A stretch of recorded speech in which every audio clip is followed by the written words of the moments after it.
The first book of Samuel, otherwise called the first book of the Kings. Chapter 1. Now there was a certain man of Ramathaim Zophim, of Mount Ephraim, and his name was Elkanah, the son of Jeroam, the son of Elihu, the son of Tohu, the son of Zuph, and Ephrathite. And he had 2 wives. The name of one was Hannah, and the name of the other was Peninnah. And Peninnah had children, but Hannah had no children. And this man went up out of his city yearly to worship and to sacrifice unto the Lord of hosts in Shiloh. And the 2 sons of Eli, Hophni and Phinehas, the priests of the Lord, were there. And when the time was that Elkanah offered, he gave to Peninnah his wife, and to all her sons and her daughters portions. But unto Hannah he gave a worthy portion, for he loved Hannah, but the Lord had shut up her womb. And her adversary also provoked her sore, for to make her fret, because the Lord had shut up her womb. And as he did so year by year, when she went up to the house of the Lord, so she provoked her, therefore she wept and did not eat. Then said Elkanah her husband to her, Hannah, why weepest thou? And why eatest thou not? And why is thy heart grieved? Am not I better to thee than 10 sons? So Hannah rose up after they had eaten in Shiloh, and after they had drunk. Now Eli the priest sat upon a seat by a post of the temple of the Lord. And she was in bitterness of soul, and prayed unto the Lord, and wept sore. And she vowed a vow, and said, O Lord of hosts, if thou wilt indeed look on the affliction of thine handmaid, and remember me, and not forget thine handmaid, but will give unto thine handmaid a man-child, then I will give him unto the Lord all the days of his life, and there shall no razor come upon his head. And it came to pass, as she continued praying before the Lord, that Eli marked her mouth. Now Hannah, she spake in her heart, only her lips moved, but her voice was not heard. Therefore Eli thought she had been drunken. And Eli said unto her, How long wilt thou be drunken? Put away thy wine from thee. And Hannah answered and said, No, my lord, I am a woman of a sorrowful spirit. I have drunk neither wine nor strong drink, but have poured out my soul before the Lord. Count not thine handmaid for a daughter of Belial, for out of the abundance of my complaint and grief have I spoken hitherto. Then Eli answered and said, Go in peace, and the God of Israel grant thee thy petition that thou hast asked of him. And she said, Let thine handmaid find grace in thy sight. So the woman went her way, and did eat, and her countenance was no more sad. And they rose up in the morning early, and worshipped before the Lord, and returned, and came to their house to Ramah. And Elkanah knew Hannah his wife, and the Lord remembered her. Wherefore it came to pass, when the time was come about after Hannah had conceived, that she bare a son, and called his name Samuel, saying, Because I have asked him of the Lord. And the man Elkanah and all his house went up to offer unto the Lord the yearly sacrifice and his vow. But Hannah went not up, for she said unto her husband, I will not go up until the child be weaned, and then I will bring him, that he may appear before the Lord, and there abide forever. And Elkanah her husband said unto her, Do what seemeth thee good. Tarry until thou have weaned him. Only the Lord establish his word. So the woman abode, and gave her son suck until she weaned him. And when she had weaned him, she took him up with her with 3 bullocks, and 1 ephah of flour, and a bottle of wine, and brought him unto the house of the Lord in Shiloh. And the child was young. And they slew a bullock, and brought the child to Eli. And she said, O my Lord, as thy soul liveth, my Lord, I am the woman that stood by thee here praying unto the Lord. For this child I prayed, And the Lord hath given me my petition which I asked of him. Therefore also I have lent him to the Lord. As long as he liveth he shall be lent to the Lord.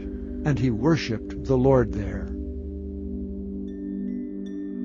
Chapter 2. And Hannah prayed and said, My heart rejoiceth in the Lord.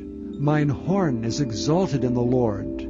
My mouth is enlarged over mine enemies, because I rejoice in thy salvation. There is none holy as the Lord, for there is none beside thee, neither is there any rock like our God. Talk no more so exceeding proudly. Let not arrogancy come out of your mouth. For the Lord is a God of knowledge, and by him actions are weighed. The bows of the mighty men are broken, and they that stumble are girded with strength. They that were full have hired out themselves for bread, and they that were hungry ceased. So that the barren hath borne 7, and she that hath many children is waxed feeble. The Lord killeth and maketh alive. He bringeth down to the grave, and bringeth up. The Lord maketh poor, and maketh rich. He bringeth low, and lifteth up. He raiseth up the poor out of the dust, and lifteth up the beggar from the dunghill, to set them among princes, and to make them inherit the throne of glory. For the pillars of the earth are the Lord's, and he hath set the world upon them. He will keep the feet of his saints, and the wicked shall be silent in darkness, for by strength shall no man prevail.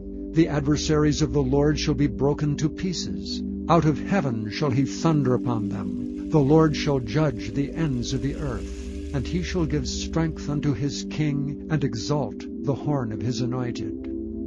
And Elkanah went to Ramah to his house, and the child did minister unto the Lord before Eli the priest. Now the sons of Eli were sons of Belial.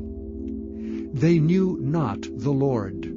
And the priest's custom with the people was, that when any man offered sacrifice, the priest's servant came while the flesh was in seething, with a flesh hook of 3 teeth in his hand, and he struck it into the pan, or kettle, or cauldron, or pot. All that the flesh hook brought up the priest took for himself. So they did in Shiloh unto all the Israelites that came thither. Also before they burnt the fat, the priest's servant came, and said to the man that sacrificed, Give flesh to roast for the priest, for he will not have sodden flesh of thee, but raw. And if any man said unto him, Let them not fail to burn the fat presently, and then take as much as thy soul desireth, then he would answer him, Nay, but thou shalt give it me now, and if not, I will take it by force. Wherefore the sin of the young men was very great before the Lord, for men abhorred the offering of the Lord. But Samuel ministered before the Lord, being a child, girded with a linen ephod. Moreover his mother made him a little coat, and brought it to him from year to year, when she came up with her husband to offer the yearly sacrifice. And Eli blessed Elkanah and his wife, and said, The Lord give thee seed of this woman for the loan, which is lent to the Lord. And they went unto their own home. And the Lord visited Hannah, so that she conceived and bare 3 sons and 2 daughters. And the child Samuel grew before the Lord.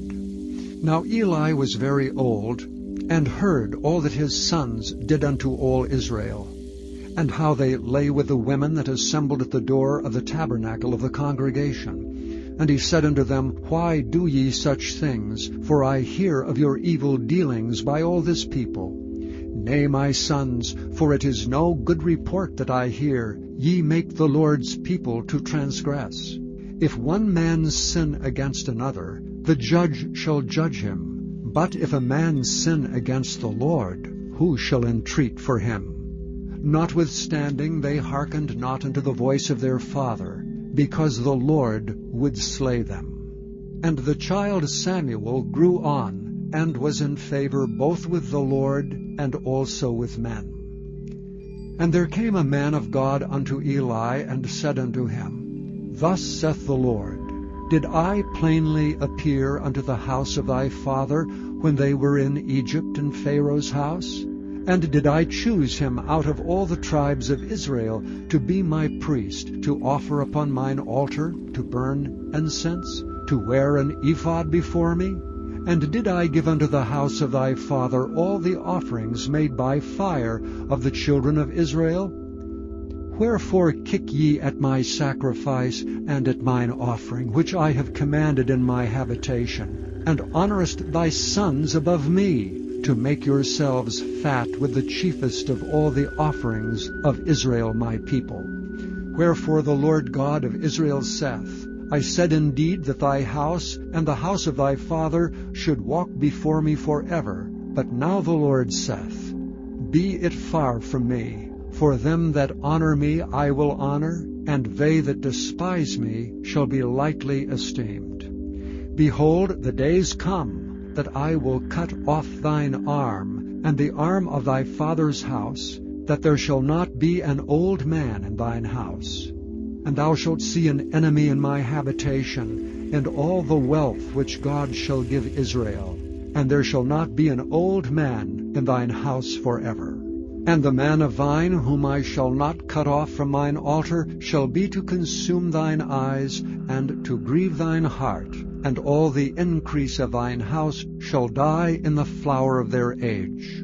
And this shall be a sign unto thee, that shall come upon thy two sons, on Hophni and Phinehas. In one day they shall die both of them. And I will raise me up a faithful priest, that shall do according to that which is in mine heart and in my mind. And I will build him a sure house, and he shall walk before mine anointed forever. And it shall come to pass, that every one that is left in thine house shall come and crouch to him for a piece of silver and a morsel of bread, and shall say, Put me, I pray thee, into one of the priest's offices, that I may eat a piece of bread. Chapter 3. And the child Samuel ministered unto the Lord before Eli. And the word of the Lord was precious in those days. There was no open vision. And it came to pass at that time, when Eli was laid down in his place, and his eyes began to wax dim, that he could not see, and ere the lamp of God went out in the temple of the Lord, where the ark of God was, and Samuel was laid down to sleep, that the Lord called Samuel. And he answered, Here am I. And he ran unto Eli and said, Here am I, for thou calledst me. And he said, I called not. Lie down again. And he went and lay down. And the Lord called yet again, Samuel. And Samuel arose and went to Eli and said, Here am I, for thou didst call me. And he answered, I called not, my son. Lie down again. Now Samuel did not yet know the Lord, neither was the word of the Lord yet revealed unto him. And the Lord called Samuel again the third time. And he arose and went to Eli and said, Here am I, for thou didst call me. And Eli perceived that the Lord had called the child. Therefore Eli said unto Samuel, Go, lie down, and it shall be, if he call thee, that thou shalt say, Speak, Lord, for thy servant heareth. So Samuel went and lay down in his place. And the Lord came and stood, and called as at other times, Samuel, Samuel. Then Samuel answered, Speak, for thy servant heareth.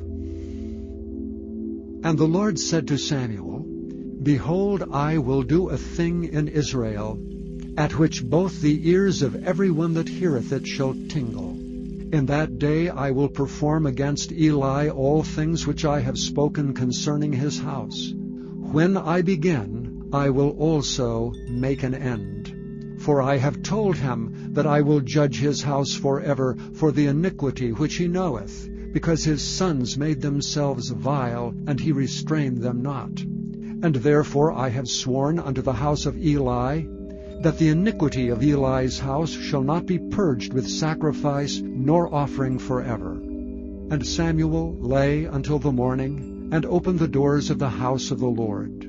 and Samuel feared to show Eli the vision. Then Eli called Samuel, and said, Samuel, my son. And he answered, Here am I. And he said, What is the thing that the Lord hath said unto thee? I pray thee, hide it not from me. God do so to thee, and more also, if thou hide anything from me of all the things that he said unto thee. And Samuel told him every whit, and hid nothing from him. And he said, It is the Lord. Let him do what seemeth him good. And Samuel grew, and the Lord was with him, and did let none of his words fall to the ground.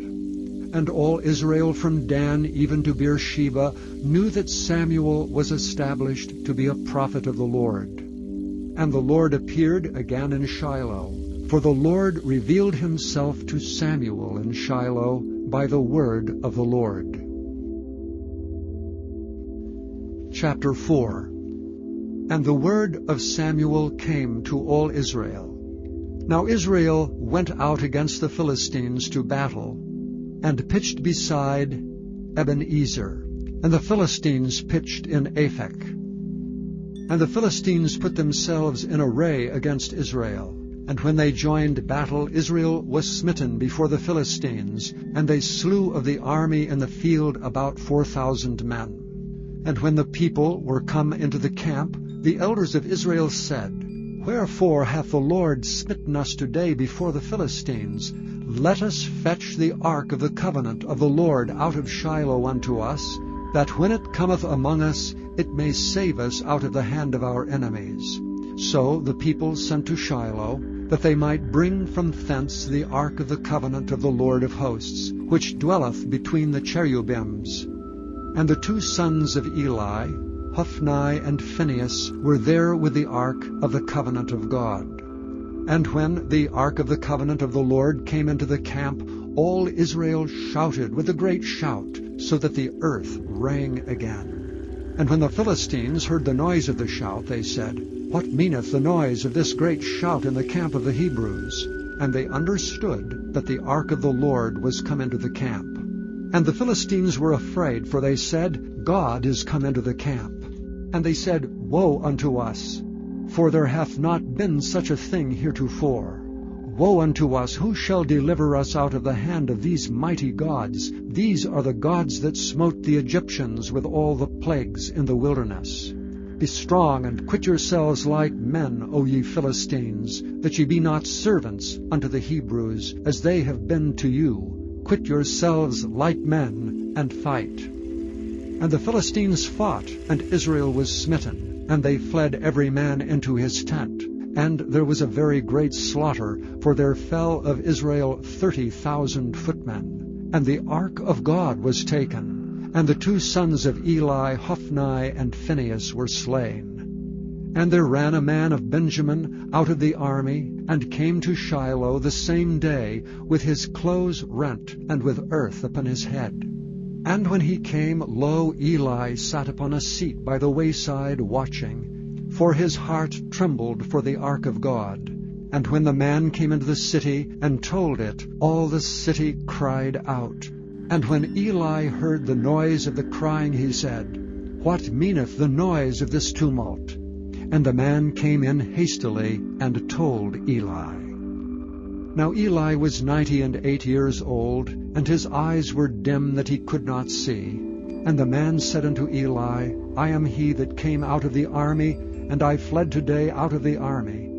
And he said, What is there done, my son? And the messenger answered and said, Israel is fled before the Philistines, and there hath been also a great slaughter among the people, and thy two sons also, Hophni and Phinehas, are dead, and the ark of God is taken. And it came to pass, when he made mention of the ark of God, that he fell from off the seat backward by the side of the gate, and his neck brake, and he died. For he was an old man, and heavy, and he had judged Israel 40 years. And his daughter-in-law, Phinehas' wife, was with child, near to be delivered. And when she heard the tidings that the ark of God was taken, and that her father-in-law and her husband were dead, she bowed herself and travailed, for her pains came upon her. And about the time of her death, the women that stood by her said unto her, Fear not, for thou hast borne a son. But she answered not, neither did she regard it. And she named the child Ichabod, saying, The glory is departed from Israel, because the ark of God was taken, and because of her father-in-law and her husband. And she said, The glory is departed from Israel, for the ark of God is taken. Chapter 5. And the Philistines took the ark of God, and brought it from Ebenezer unto Ashdod. When the Philistines took the ark of God, they brought it into the house of Dagon, and set it by Dagon. And when they of Ashdod arose early on the morrow, behold, Dagon was fallen upon his face to the earth before the ark of the Lord. And they took Dagon, and set him in his place again. And when they arose early on the morrow morning, behold, Dagon was fallen upon his face to the ground before the ark of the Lord, and the head of Dagon and both the palms of his hands were cut off upon the threshold. Only the stump of Dagon was left to him. Therefore neither the priests of Dagon, nor any that came into Dagon's house, tread on the threshold of Dagon in Ashdod unto this day. But the hand of the Lord was heavy upon them of Ashdod, and he destroyed them and smote them with emerods, even Ashdod and the coasts thereof. And when the men of Ashdod saw that it was so, they said, The ark of the God of Israel shall not abide with us, for his hand is sore upon us and upon Dagon our God. They sent therefore and gathered all the lords of the Philistines unto them, and said, What shall we do with the ark of the God of Israel? And they answered, Let the ark of the God of Israel be carried about unto Gath. And they carried the ark of the God of Israel about thither. And it was so, that after they had carried it about, the hand of the Lord was against the city with a very great destruction. And he smote the men of the city, both small and great, and they had emerods in their secret parts. Therefore they sent the ark of God to Ekron. And it came to pass, as the ark of God came to Ekron, that the Ekronites cried out, saying, They have brought about the ark of the God of Israel to us to slay us and our people. So they sent and gathered together all the lords of the Philistines, and said, Send away the ark of the God of Israel, and let it go again to his own place, that it slay us not and our people. For there was a deadly destruction throughout all the city. The hand of God was very heavy there. And the men that died not were smitten with the emerods, and the cry of the city went up to heaven. Chapter 6. And the ark of the Lord was in the country of the Philistines 7 months. And the Philistines called for the priests and the diviners, saying, What shall we do to the ark of the Lord? Tell us wherewith we shall send it to his place. And they said, If ye send away the ark of the God of Israel, send it not empty, but in any wise return him a trespass offering. Then ye shall be healed, and it shall be known to you why his hand is not removed from you. Then said they, What shall be the trespass offering which we shall return to him? They answered, 5 golden emerods and 5 golden mice, according to the number of the lords of the Philistines, for one plague was on you all, and on your lords. Wherefore ye shall make images of your emerods and images of your mice that mar the land, and ye shall give glory unto the God of Israel. Peradventure he will lighten his hand from off you, and from off your gods, and from off your land. Wherefore then do ye harden your hearts as the Egyptians and Pharaoh hardened their hearts? When he had wrought wonderfully among them, did they not let the people go, and they departed? Now therefore make a new cart, and take 2 milk kine, on which there hath come no yoke, and tie the kine to the cart, and bring their calves home from them. And take the ark of the Lord, and lay it upon the cart, and put the jewels of gold, which ye return him for a trespass offering, in a coffer by the side thereof, and send it away that it may go. And see if it goeth up by the way of his own coast to Bethshemesh, then he hath done us this great evil.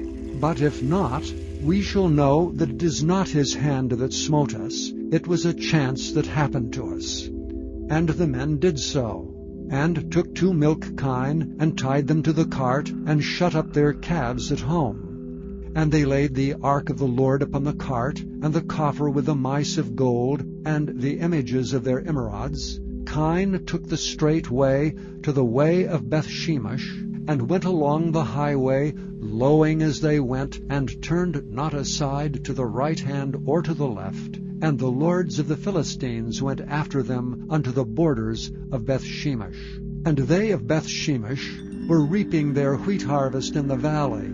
And they lifted up their eyes, and saw the ark, and rejoiced to see it. And the cart came into the field of Joshua, a Bethshemite, and stood there, where there was a great stone. And they clave the wood of the cart, and offered the kine a burnt offering unto the Lord.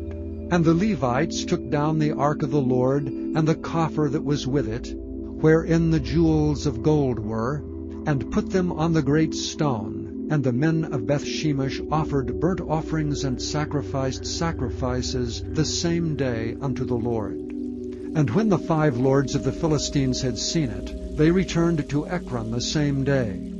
And these are the golden emerods which the Philistines returned for a trespass offering unto the Lord.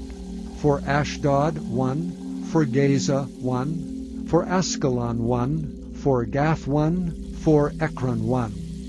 And the golden mice, according to the number of all the cities of the Philistines, belonging to the 5 lords, both of fenced cities and of country villages, even unto the great stone of Abel, whereon they set down the ark of the Lord, which stone remaineth unto this day in the field of Joshua the Bethshemite. And he smote the men of Bethshemesh, because they had looked into the ark of the Lord. Even he smote of the people 50,010 men. And the people lamented, because the Lord had smitten many of the people with a great slaughter. And the men of Bethshemesh said, Who is able to stand before this holy Lord God? And to whom shall he go up from us? And they sent messengers to the inhabitants of Kirjath-jearim, saying, The Philistines have brought again the ark of the Lord. Come ye down, and fetch it up to you. Chapter 7. And the men of Kirjath-jearim came, and fetched up the ark of the Lord, and brought it into the house of Aminadab in the hill, and sanctified Eleazar his son to keep the ark of the Lord. And it came to pass, while the ark abode in Kirjath-jearim, that the time was long, for it was 20 years, and all the house of Israel lamented after the Lord. And Samuel spake unto all the house of Israel, saying, If ye do return unto the Lord with all your hearts, then put away the strange gods, and Ashtaroth from among you, and prepare your hearts unto the Lord, and serve him only, and he will deliver you out of the hand of the Philistines. Then the children of Israel did put away Baalim and Ashtaroth, and served the Lord only. And Samuel said, Gather all Israel to Mizpah, and I will pray for you unto the Lord. And they gathered together to Mizpah, and drew water, and poured it out before the Lord, and fasted on that day, and said there, We have sinned against the Lord. And Samuel judged the children of Israel in Mizpah.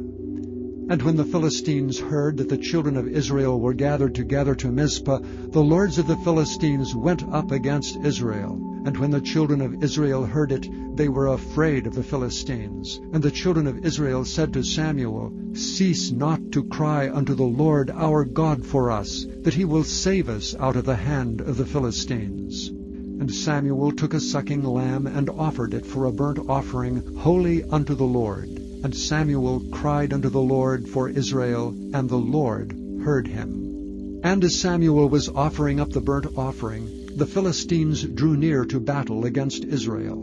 But the Lord thundered with a great thunder on that day upon the Philistines, and discomfited them, and they were smitten before Israel.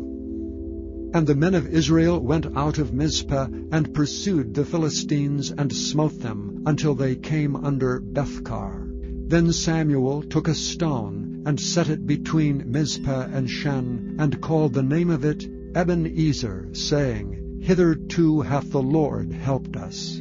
So the Philistines were subdued, and they came no more into the coast of Israel, and the hand of the Lord was against the Philistines all the days of Samuel.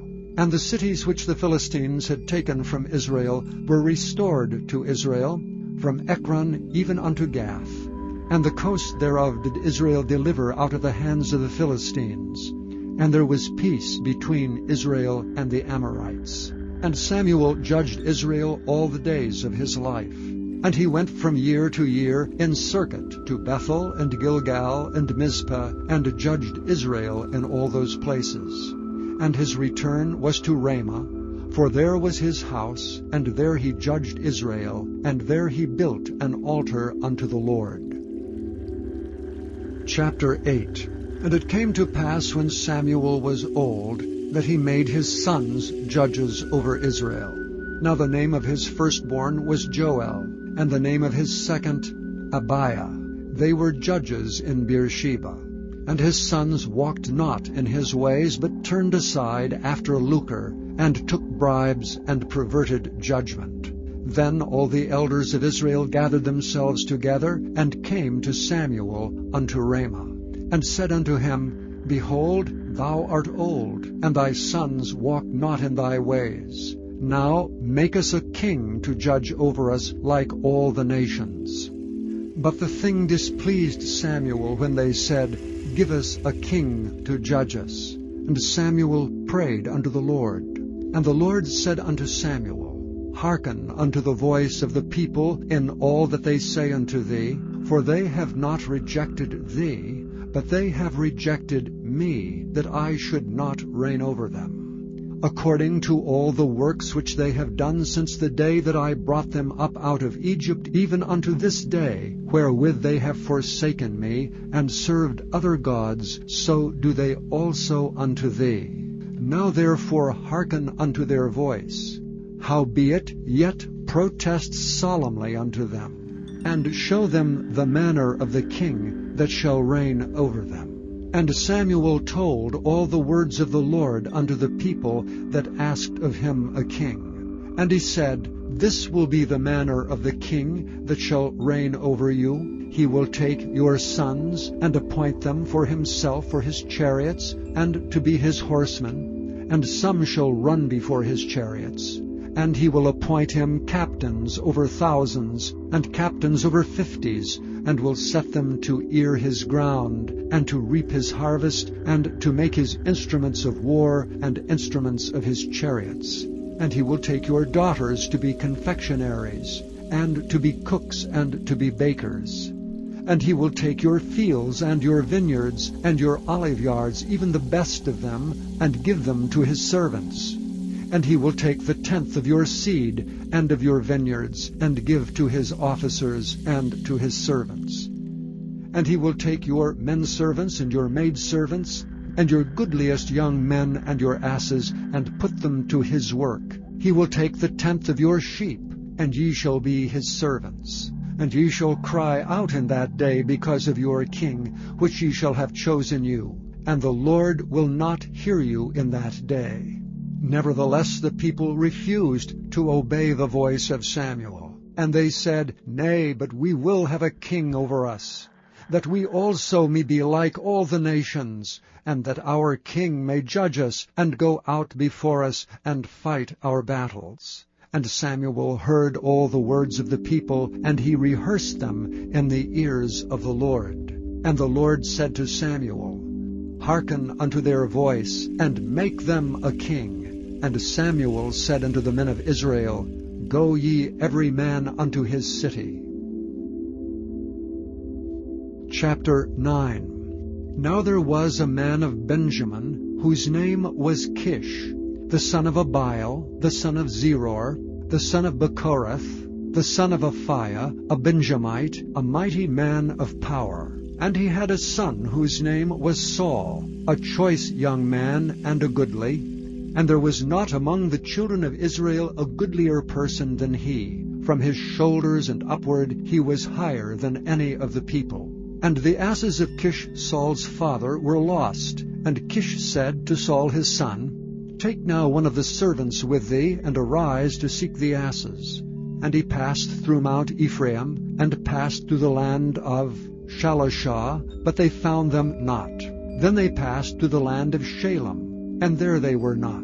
And he passed through the land of the Benjamites, but they found them not. And when they were come to the land of Zuph, Saul said to his servant that was with him, Come and let us return, lest my father leave caring for the asses, and take thought for us. And he said unto him, Behold now, there is in this city a man of God, and he is an honorable man, and all that he saith cometh surely to pass. Now let us go thither, peradventure he can show us our way that we should go. Then said Saul to his servant, But behold, if we go, what shall we bring the man? For the bread is spent in our vessels, and there is not a present to bring to the man of God.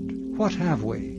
And the servant answered Saul again and said, Behold, I have here at hand the 4th part of a shekel of silver. That will I give to the man of God to tell us our way. Before time in Israel, when a man went to inquire of God, thus he spake, Come and let us go to the seer, for he that is now called a prophet was before time called a seer. Then said Saul to his servant, Well said, come, let us go. So they went unto the city where the man of God was. And as they went up the hill to the city, they found young maidens going out to draw water, and said unto them, Is the seer here? And they answered them, and said, He is, behold, he is before you. Make haste now, for he came today to the city. For there is a sacrifice of the people today in the high place. As soon as ye be come into the city, ye shall straightway find him, before he go up to the high place to eat. For the people will not eat until he come, because he doth bless the sacrifice, and afterwards they eat that be bidden. Now therefore get you up, for about this time ye shall find him. And they went up into the city, and when they were come into the city, behold, Samuel came out against them, for to go up to the high place. Now the Lord had told Samuel in his ear a day before Saul came, saying, Tomorrow about this time I will send thee a man out of the land of Benjamin, and thou shalt anoint him to be captain over my people Israel, that he may save my people out of the hand of the Philistines. For I have looked upon my people, because their cry is come unto me. And when Samuel saw Saul, the Lord said unto him, Behold the man whom I spake to thee of. This same shall reign over my people. Then Saul drew near to Samuel in the gate, and said, Tell me, I pray thee, where the seer's house is. And Samuel answered Saul, and said, I am the seer. Go up before me unto the high place, for ye shall eat with me today, and tomorrow I will let thee go, and will tell thee all that is in thine heart. And as for thine asses that were lost 3 days ago, set not thy mind on them, for they are found. And on whom is all the desire of Israel? Is it not on thee and on thy father's house? And Saul answered and said, Am not I a Benjamite, of the smallest of the tribes of Israel, and my family the least of all the families of the tribe of Benjamin? Wherefore then speakest thou so to me? And Samuel took Saul and his servant, and brought them into the parlor, and made them sit in the chiefest place among them that were bidden, which were about 30 persons. And Samuel said unto the cook, Bring the portion which I gave thee, of which I said unto thee, Set it by thee. And the cook took up the shoulder, and that which was upon it, and set it before Saul. And Samuel said, Behold that which is left, set it before thee, and eat. For unto this time hath it been kept for thee, since I said, I have invited the people. So Saul did eat with Samuel that day. And when they were come down from the high place unto the city, Samuel communed with Saul upon the top of the house. And they rose early, and it came to pass about the spring of the day, that Samuel called Saul to the top of the house, saying, Up, that I may send thee away. And Saul arose, and they went out both of them, he and Samuel, abroad. And as they were going down to the end of the city, Samuel said to Saul, Bid the servant pass on before us. And he passed on. But stand thou still a while, that I may show thee the word of God. Chapter 10. Then Samuel took a vial of oil, and poured it upon his head, and kissed him, and said, Is it not because the Lord hath anointed thee to be captain over his inheritance? When thou art departed from me today, then thou shalt find 2 men by Rachel's sepulchre in the border of Benjamin at Zelah. And they will say unto thee, The asses which thou wentest to seek are found, and lo, thy father hath left the care of the asses, and sorroweth for you, saying, What shall I do for my son? Then shalt thou go on forward from thence, and thou shalt come to the plain of Tabor, and there shall meet thee 3 men going up to God, to Bethel, one carrying 3 kids, and another carrying 3 loaves of bread, and another carrying a bottle of wine. And they will salute thee, and give thee 2 loaves of bread, which thou shalt receive of their hands. After that thou shalt come to the hill of God, where is the garrison of the Philistines. And it shall come to pass, when thou art come thither to the city, that thou shalt meet a company of prophets coming down from the high place, with a psaltery, and a tabret, and a pipe, and a harp before them, and they shall prophesy, and the Spirit of God will come upon thee. And thou shalt prophesy with them, and thou shalt be turned into another man. And let it be, when these signs are come unto thee, that thou do as occasion serve thee, for God is with thee. And thou shalt go down before me to Gilgal, and behold, I will come down unto thee to offer burnt offerings, and to sacrifice sacrifices of peace offerings. 7 days shalt thou tarry, till I come to thee, and show thee what thou shalt do. And it was so, that when he had turned his back to go from Samuel, God gave him another heart. And all those signs came to pass that day. And when they came thither to the hill, behold, a company of prophets met him. And the Spirit of God came upon him, and he prophesied among them. And it came to pass, when all that knew him beforetime saw that, behold, he prophesied among the prophets, then the people said one to another, What is this that is come unto the son of Kish? Is Saul also among the prophets? And one of the same place answered and said, But who is their father? Therefore it became a proverb, Is Saul also among the prophets? And when he had made an end of prophesying, he came to the high place. And Saul's uncle said unto him and to his servant, Whither went ye? And he said, To seek the asses, and when we saw that they were nowhere, we came to Samuel. And Saul's uncle said, Tell me, I pray thee, what Samuel said unto you. And Saul said unto his uncle, He told us plainly that the asses were found. But of the matter of the kingdom whereof Samuel spake, he told him not. And Samuel called the people together unto the Lord to Mizpah, and said unto the children of Israel, Thus saith the Lord God of Israel, I brought up Israel out of Egypt, and delivered you out of the hand of the Egyptians, and out of the hand of all kingdoms, and of them that oppressed you. And ye have this day rejected your God, who himself saved you out of all your adversities and your tribulations. And ye have said unto him, Nay, but set a king over us. Now therefore present yourselves before the Lord by your tribes and by your thousands. And when Samuel had caused all the tribes of Israel to come near, the tribe of Benjamin was taken.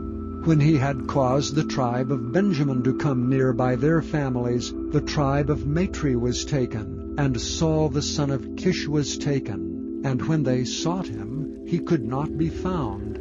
Therefore they inquired of the Lord further, if the man should yet come thither. And the Lord answered, Behold, he hath hid himself among the stuff. And they ran and fetched him thence. And when he stood among the people, he was higher than any of the people from his shoulders and upward. And Samuel said to all the people, See ye him whom the Lord hath chosen, that there is none like him among all the people? And all the people shouted and said, God save the king. Then Samuel told the people the manner of the kingdom, and wrote it in a book, and laid it up before the Lord. And Samuel sent all the people away, every man to his house. And Saul also went home to Gibeah, and there went with him a band of men whose hearts God had touched. But the children of Belial said, How shall this man save us? And they despised him, and brought him no presents, but he held his peace. Chapter 11. Then Nahash the Ammonite came up and encamped against Jabesh-Gilead. And all the men of Jabesh said unto Nahash, Make a covenant with us, and we will serve thee. And Nahash the Ammonite answered them, On this condition will I make a covenant with you, that I may thrust out all your right eyes, and lay it for a reproach upon all Israel. And the elders of Jabesh said unto him, Give us 7 days' respite, that we may send messengers unto all the coasts of Israel, and then, if there be none man to save us, we will come out to thee. Then came the messengers to Gibeah of Saul, and told the tidings in the ears of the people, and all the people lifted up their voices and wept. And behold, Saul came after the herd out of the field, and Saul said, What aileth the people that they weep? And they told him the tidings of the men of Jabesh. And the Spirit of God came upon Saul when he heard those tidings, and his anger was kindled greatly. And he took a yoke of oxen, and hewed them in pieces, and sent them throughout all the coasts of Israel by the hands of messengers, saying, Whosoever cometh not forth after Saul and after Samuel, so shall it be done unto his oxen. And the fear of the Lord fell on the people, and they came out with one consent. And when he numbered them in Bezek, the children of Israel were 300,000, and the men of Judah 30,000. And they said unto the messengers that came, Thus shall ye say unto the men of Jabesh-Gilead, Tomorrow by that time the sun be hot, ye shall have help. And the messengers came and showed it to the men of Jabesh, and they were glad. Therefore the men of Jabesh said, Tomorrow we will come out unto you, and ye shall do with us all that seemeth good unto you. And it was so on the morrow, that Saul put the people in 3 companies, and they came into the midst of the host in the morning watch, and slew the Ammonites until the heat of the day. And it came to pass that they which remained were scattered, so that 2 of them were not left together. And the people said unto Samuel, Who is he that said, Shall Saul reign over us? Bring the men, that we may put them to death. And Saul said, There shall not a man be put to death this day, for today the Lord hath wrought salvation in Israel. Then said Samuel to the people, Come, and let us go to Gilgal, and renew the kingdom there. And all the people went to Gilgal, and there they made Saul king before the Lord in Gilgal, and there they sacrificed sacrifices of peace offerings before the Lord. And there Saul and all the men of Israel rejoiced greatly.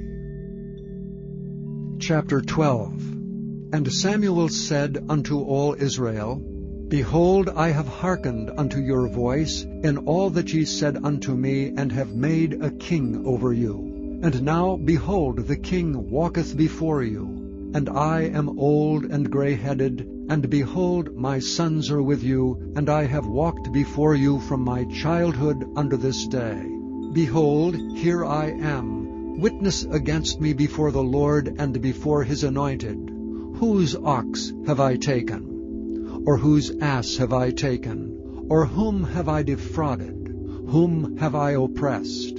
Or of whose hand have I received any bribe to blind mine eyes therewith? And I will restore it you. And they said, Thou hast not defrauded us, nor oppressed us, neither hast thou taken aught of any man's hand. And he said unto them, The Lord is witness against you, and his anointed is witness this day, that ye have not found aught in my hand. And they answered, He is witness. And Samuel said unto the people, It is the Lord that advanced Moses and Aaron, and that brought your fathers up out of the land of Egypt. Now therefore stand still, that I may reason with you before the Lord of all the righteous acts of the Lord which he did to you and to your fathers. When Jacob was come into Egypt, and your fathers cried unto the Lord, then the Lord sent Moses and Aaron, which brought forth your fathers out of Egypt, and made them dwell in this place. And when they forgat the Lord their God, he sold them into the hand of Sisera, captain of the host of Hazor, and into the hand of the Philistines, and into the hand of the king of Moab, and they fought against them. And they cried unto the Lord, and said, We have sinned, because we have forsaken the Lord, and have served Baalim and Ashtaroth. But now deliver us out of the hand of our enemies, and we will serve thee. And the Lord sent Jerubbaal, and Bedin, and Jephthah, and Samuel, and delivered you out of the hand of your enemies, on every side, and ye dwelled safe. And when ye saw that Nahash, the king of the children of Ammon, came against you, ye said unto me, Nay, but a king shall reign over us, when the Lord your God was your king. Now therefore behold the king whom ye have chosen, and whom ye have desired, and behold, the Lord hath set a king over you. If ye will fear the Lord, and serve him, and obey his voice, and not rebel against the commandment of the Lord, then shall both ye and also the king that reigneth over you continue, following the Lord your God. But if ye will not obey the voice of the Lord, but rebel against the commandment of the Lord, then shall the hand of the Lord be against you, as it was against your fathers. Now therefore stand and see this great thing which the Lord will do before your eyes. Is it not wheat harvest today? I will call unto the Lord, and he shall send thunder and rain, that ye may perceive and see that your wickedness is great, which ye have done in the sight of the Lord in asking you a king. So Samuel called unto the Lord, and the Lord sent thunder and rain that day, and all the people greatly feared the Lord and Samuel.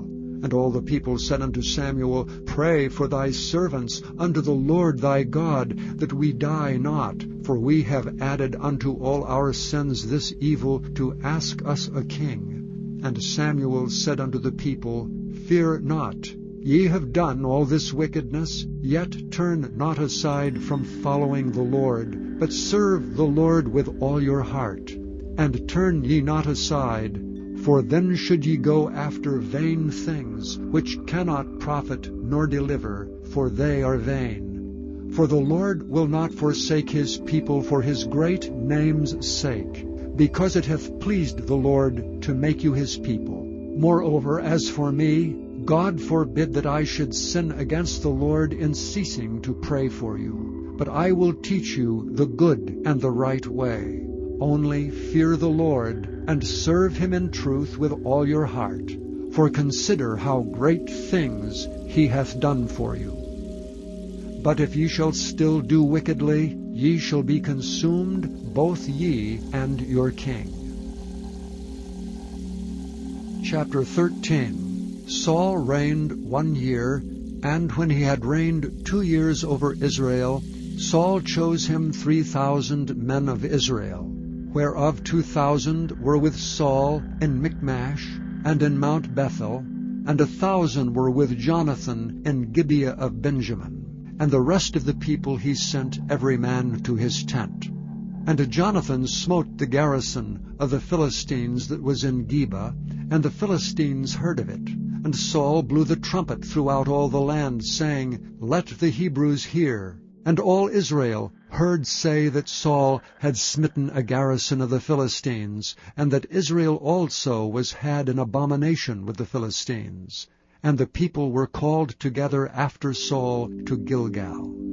And the Philistines gathered themselves together to fight with Israel, 30,000 chariots and 6,000 horsemen, and people as the sand which is on the seashore in multitude. And they came up and pitched in Michmash eastward from Bethaven. When the men of Israel saw that they were in a strait, for the people were distressed, Then the people did hide themselves in caves, and in thickets, and in rocks, and in high places, and in pits. And some of the Hebrews went over Jordan to the land of Gad and Gilead. As for Saul, he was yet in Gilgal, and all the people followed him trembling. And he tarried 7 days according to the set time that Samuel had appointed. But Samuel came not to Gilgal, and the people were scattered from him. And Saul said, Bring hither a burnt offering to me, and peace offerings. And he offered the burnt offering. And it came to pass that as soon as he had made an end of offering the burnt offering, behold, Samuel came. And Saul went out to meet him, that he might salute him. And Samuel said, What hast thou done? And Saul said, Because I saw that the people were scattered from me, and that thou camest not within the days appointed, and that the Philistines gathered themselves together at Michmash, therefore said I, The Philistines will come down now upon me to Gilgal, and I have not made supplication unto the Lord.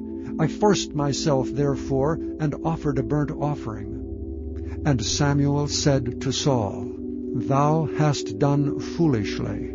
Thou hast not kept the commandment of the Lord thy God, which he commanded thee. For now would the Lord have established thy kingdom upon Israel forever. But now thy kingdom shall not continue. The Lord hath sought him a man after his own heart, and the Lord hath commanded him to be captain over his people, because thou hast not kept that which the Lord commanded thee. And Samuel arose and gat him up from Gilgal unto Gibeah of Benjamin. And Saul numbered the people that were present with him about 600 men. And Saul and Jonathan his son, and the people that were present with him, abode in Gibeah of Benjamin. But the Philistines encamped in Michmash. And the spoilers came out of the camp of the Philistines in 3 companies. One company turned unto the way that leadeth to Ophrah, unto the land of Shual. And another company turned the way to Beth-horon. And another company turned to the way of the border that looketh to the valley of Zeboim, toward the wilderness. Now there was no smith found throughout all the land of Israel. For the Philistines said, Lest the Hebrews make them swords or spears. But all the Israelites went down to the Philistines to sharpen every man his share, and his coulter, and his axe, and his mattock. Yet they had a file for the mattocks, and for the coulters, and for the forks, and for the axes, and to sharpen the goads. So it came to pass in the day of battle, that there was neither sword nor spear found in the hand of any of the people that were with Saul and Jonathan. But with Saul and with Jonathan his son was there found. And the garrison of the Philistines went out to the passage of Michmash. Chapter 14. Now it came to pass upon a day that Jonathan the son of Saul said unto the young man that bare his armor, Come and let us go over to the Philistines' garrison that is on the other side. But he told not his father. And Saul tarried in the uttermost part of Gibeah under a pomegranate tree, which is in Migron. And the people that were with him were about 600 men. And Ahiah the son of Ahitub, Ichabod's brother, the son of Phinehas, the son of Eli, the Lord's priest in Shiloh, wearing an ephod. And the people knew not that Jonathan was gone. And between the passages by which Jonathan sought to go over unto the Philistines' garrison, there was a sharp rock on the one side, and a sharp rock on the other side. And the name of the one was Bozez, and the name of the other Seni. The forefront of the one was situate northward over against Michmash, and the other southward over against Gibeah. And Jonathan said to the young man that bare his armor, Come and let us go over unto the garrison of these uncircumcised. It may be that the Lord will work for us. For there is no restraint to the Lord to save by many or by few. And his armor-bearer said unto him, Do all that is in thine heart. Turn thee, behold, I am with thee according to thy heart. Then said Jonathan, Behold, we will pass over unto these men, and we will discover ourselves unto them. If they say unto us, Tarry until we come to you, then we will stand still in our place, and will not go up unto them. But if they say thus, Come up unto us, then we will go up, for the Lord hath delivered them into our hand, and this shall be a sign unto us.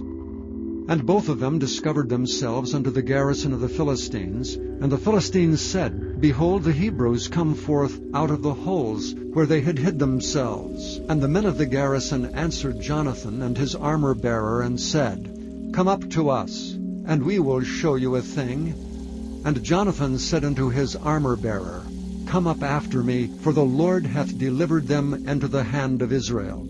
And Jonathan climbed up upon his hands and upon his feet, and his armor-bearer after him. And they fell before Jonathan, and his armor-bearer slew after him. And that first slaughter which Jonathan and his armor-bearer made was about 20 men, within as it were an half-acre of land, which a yoke of oxen might plow.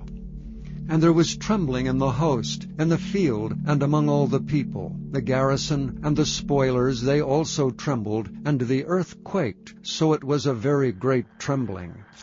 And the watchmen of Saul and Gibeah of Benjamin looked, and behold, the multitude melted away, and they went on beating down one another. Then said Saul unto the people that were with him, Number now, and see who is gone from us. And when they had numbered, behold, Jonathan and his armor-bearer were not there. And Saul said unto Ahiah, Bring hither the ark of God. For the ark of God was at that time with the children of Israel. And it came to pass, while Saul talked unto the priest, that the noise that was in the host of the Philistines went on and increased. And Saul said unto the priest, Withdraw thine hand. And Saul and all the people that were with him assembled themselves, and they came to the battle. And behold, every man's sword was against his fellow, and there was a very great discomfiture. Moreover, the Hebrews that were with the Philistines before that time, which went up with them into the camp from the country round about, even they also turned to be with the Israelites that were with Saul and Jonathan. Likewise all the men of Israel which had hid themselves in Mount Ephraim, when they heard that the Philistines fled, even they also followed hard after them in the battle. So the Lord saved Israel that day. And the battle passed over unto Bethaven. And the men of Israel were distressed that day, for Saul had adjured the people, saying, Cursed be the man that eateth any food until evening, that I may be avenged on mine enemies. So none of the people tasted any food. And all they of the land came to a wood, and there was honey upon the ground. And when the people were come into the wood, behold, the honey dropped, but no man put his hand to his mouth, for the people feared the oath. But Jonathan heard not when his father charged the people with an oath, wherefore he put forth the end of the rod that was in his hand, and dipped it in an honeycomb, and put his hand to his mouth, and his eyes were enlightened. Then answered one of the people, and said, Thy father straitly charged the people with an oath, saying, Cursed be the man that eateth any food this day. And the people were faint. Then said Jonathan, My father hath troubled the land. See, I pray you, how mine eyes have been enlightened, because I tasted a little of this honey.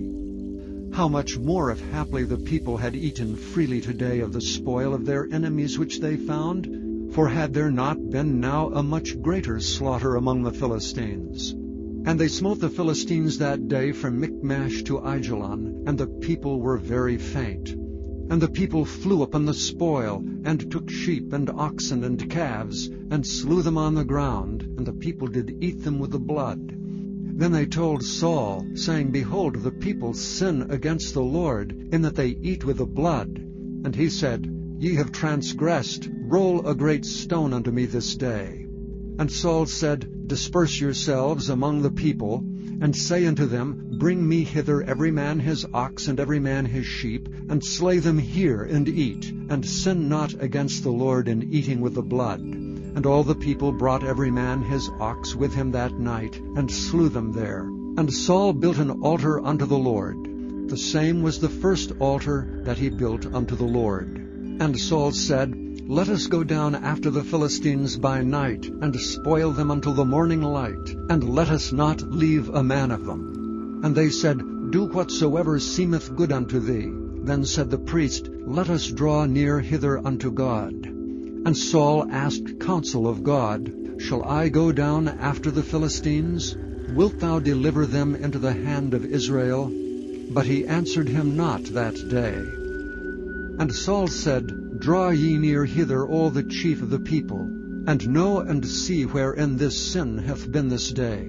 For as the Lord liveth, which saveth Israel, though it be in Jonathan my son, he shall surely die. But there was not a man among the people that answered him. Then said he unto all Israel, Be ye on one side, and I and Jonathan my son will be on the other side. And the people said unto Saul, Do what seemeth good unto thee. Therefore Saul said unto the Lord God of Israel, Give a perfect lot. And Saul and Jonathan were taken, but the people escaped. And Saul said, Cast lots between me and Jonathan my son. And Jonathan was taken. Then Saul said to Jonathan, Tell me what thou hast done. And Jonathan told him and said, I did but taste a little honey with the end of the rod that was in mine hand, and lo, I must die. And Saul answered, God do so and more also, for thou shalt surely die, Jonathan. And the people said unto Saul, Shall Jonathan die, who hath wrought this great salvation in Israel? God forbid. As the Lord liveth, there shall not one hair of his head fall to the ground. For he hath wrought with God this day. So the people rescued Jonathan, that he died not. Then Saul went up from following the Philistines, and the Philistines went to their own place. So Saul took the kingdom over Israel, and fought against all his enemies on every side, against Moab, and against the children of Ammon, and against Edom, and against the kings of Zobah, and against the Philistines. And whithersoever he turned himself, he vexed them. And he gathered an host, and smote the Amalekites, and delivered Israel out of the hands of them that spoiled them. Now the sons of Saul were Jonathan, and Ishuai, and Melchishua. And the names of his 2 daughters were these, the name of the firstborn Merab, and the name of the younger Michal. And the name of Saul's wife was Ahinoam, the daughter of Ahimaaz. And the name of the captain of his host was Abner, the son of Ner, Saul's uncle. And Kish was the father of Saul, and Ner the father of Abner was the son of Abiel. And there was sore war against the Philistines all the days of Saul. And when Saul saw any strong man or any valiant man, he took him unto him. Chapter 15. Samuel also said unto Saul, The Lord sent me to anoint thee to be king over his people, over Israel. Now therefore hearken thou unto the voice of the words of the Lord. Thus saith the Lord of hosts, I remember that which Amalek did to Israel, how he laid wait for him in the way when he came up from Egypt. Now go and smite Amalek, and utterly destroy all that they have, and spare them not, but slay both man and woman, infant and suckling, ox and sheep, camel and ass.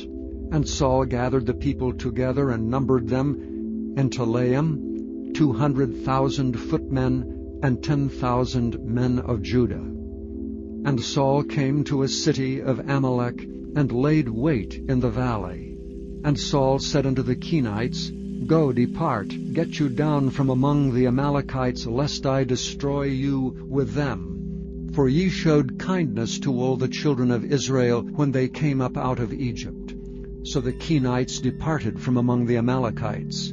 And Saul smote the Amalekites from Havilah until thou comest to Shur, that is over against Egypt.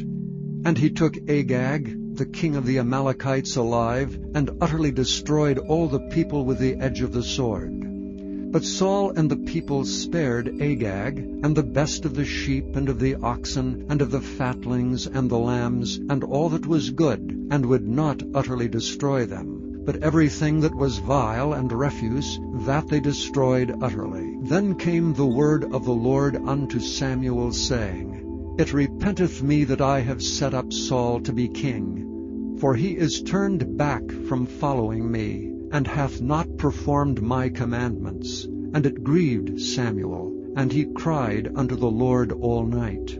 And when Samuel rose early to meet Saul in the morning, it was told Samuel, saying, Saul came to Carmel, and behold, he set him up a place, and is gone about, and passed on, and gone down to Gilgal.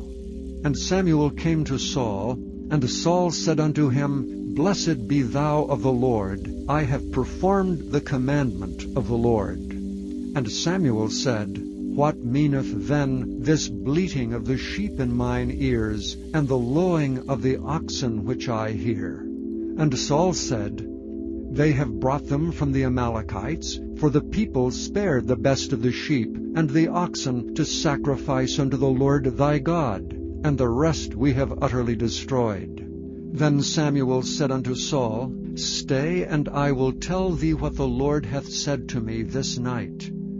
And he said unto him, Say on. And Samuel said, When thou wast little in thine own sight, wast thou not made the head of the tribes of Israel, and the Lord anointed thee king over Israel?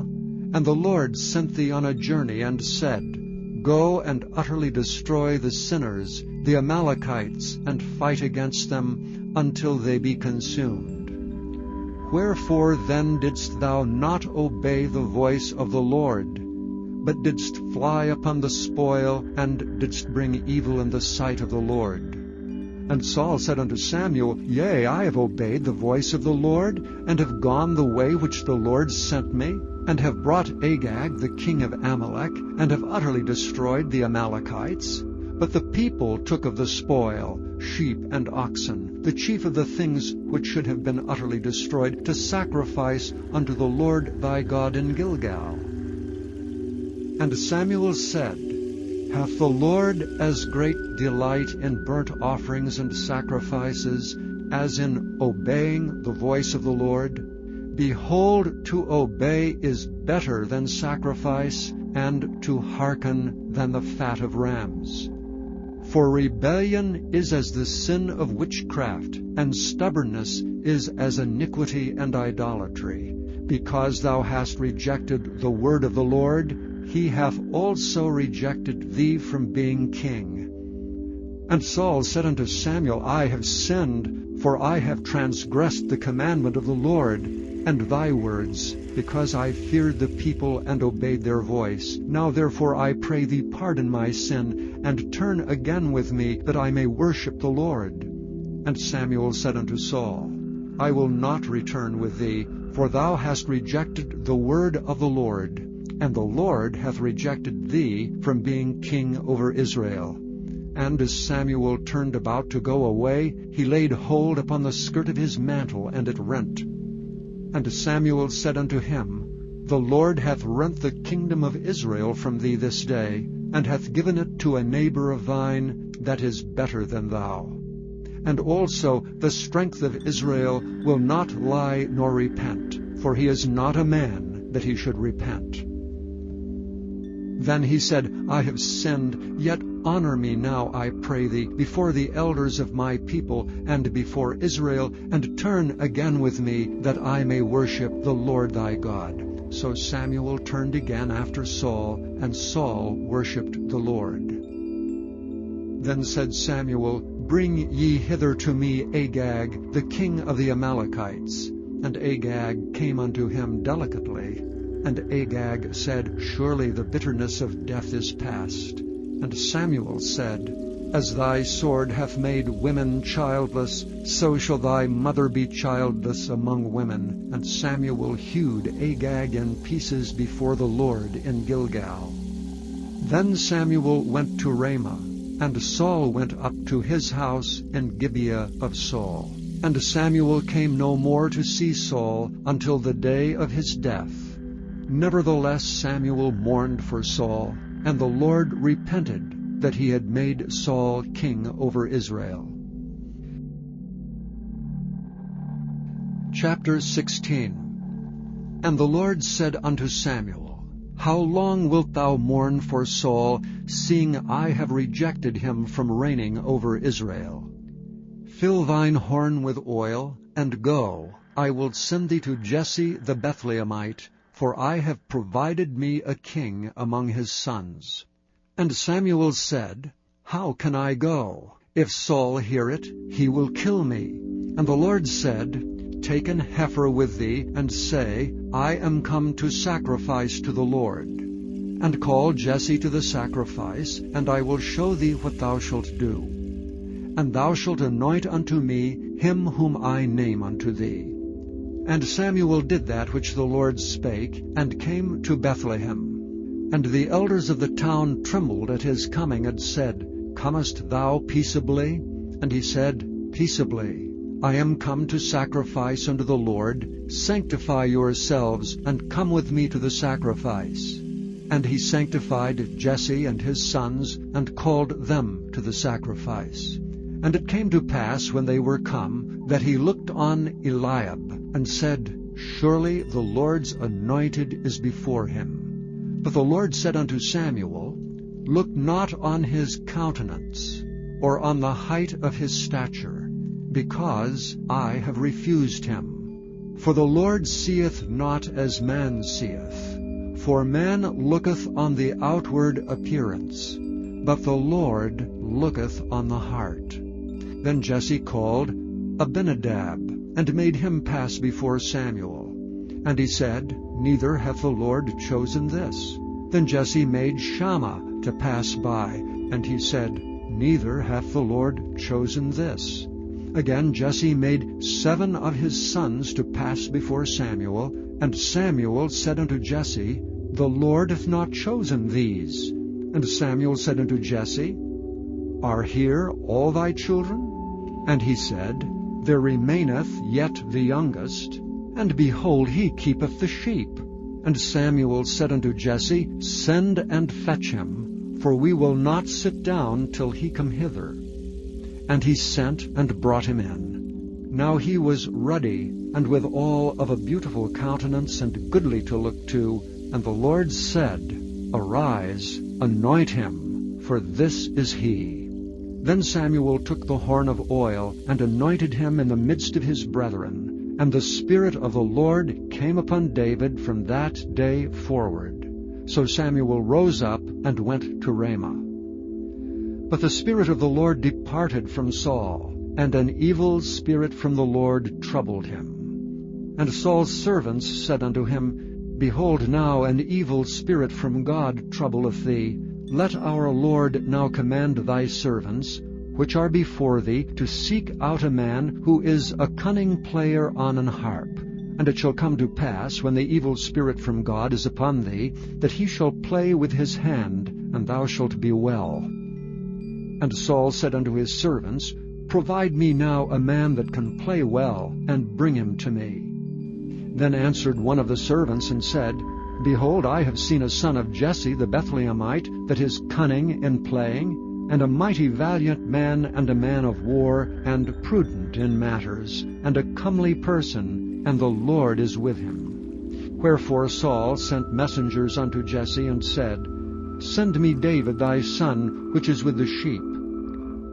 And Jesse took an ass laden with bread, and a bottle of wine, and a kid, and sent them by David his son unto Saul.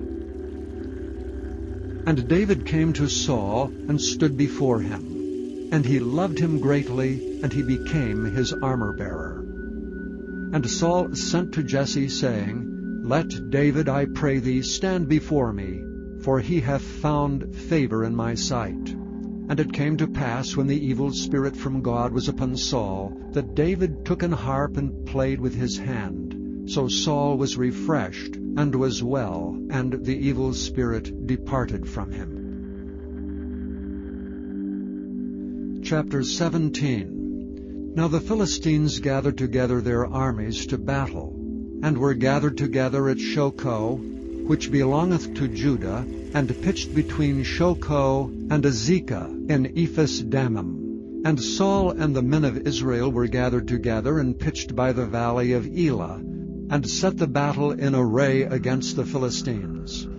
And the Philistines stood on a mountain on the one side, and Israel stood on a mountain on the other side, and there was a valley between them. And there went out a champion, out of the camp of the Philistines, named Goliath of Gath, whose height was 6 cubits and a span. And he had an helmet of brass upon his head, and he was armed with a coat of mail, and the weight of the coat was 5,000 shekels of brass. And he had greaves of brass upon his legs, and a target of brass between his shoulders. And the staff of his spear was like a weaver's beam, and his spear's head weighed 600 shekels of iron, and one bearing a shield went before him. And he stood and cried unto the armies of Israel, and said unto them, Why are ye come out to set your battle in array? Am not I a Philistine, and ye servants to Saul? Choose you a man for you, and let him come down to me. If he be able to fight with me and to kill me, then will we be your servants. But if I prevail against him and kill him, then shall ye be our servants and serve us. And the Philistines said, I defy the armies of Israel this day. Give me a man, that we may fight together. When Saul and all Israel heard those words of the Philistine, they were dismayed and greatly afraid. Now David was the son of that Ephrathite of Bethlehem, Judah, whose name was Jesse.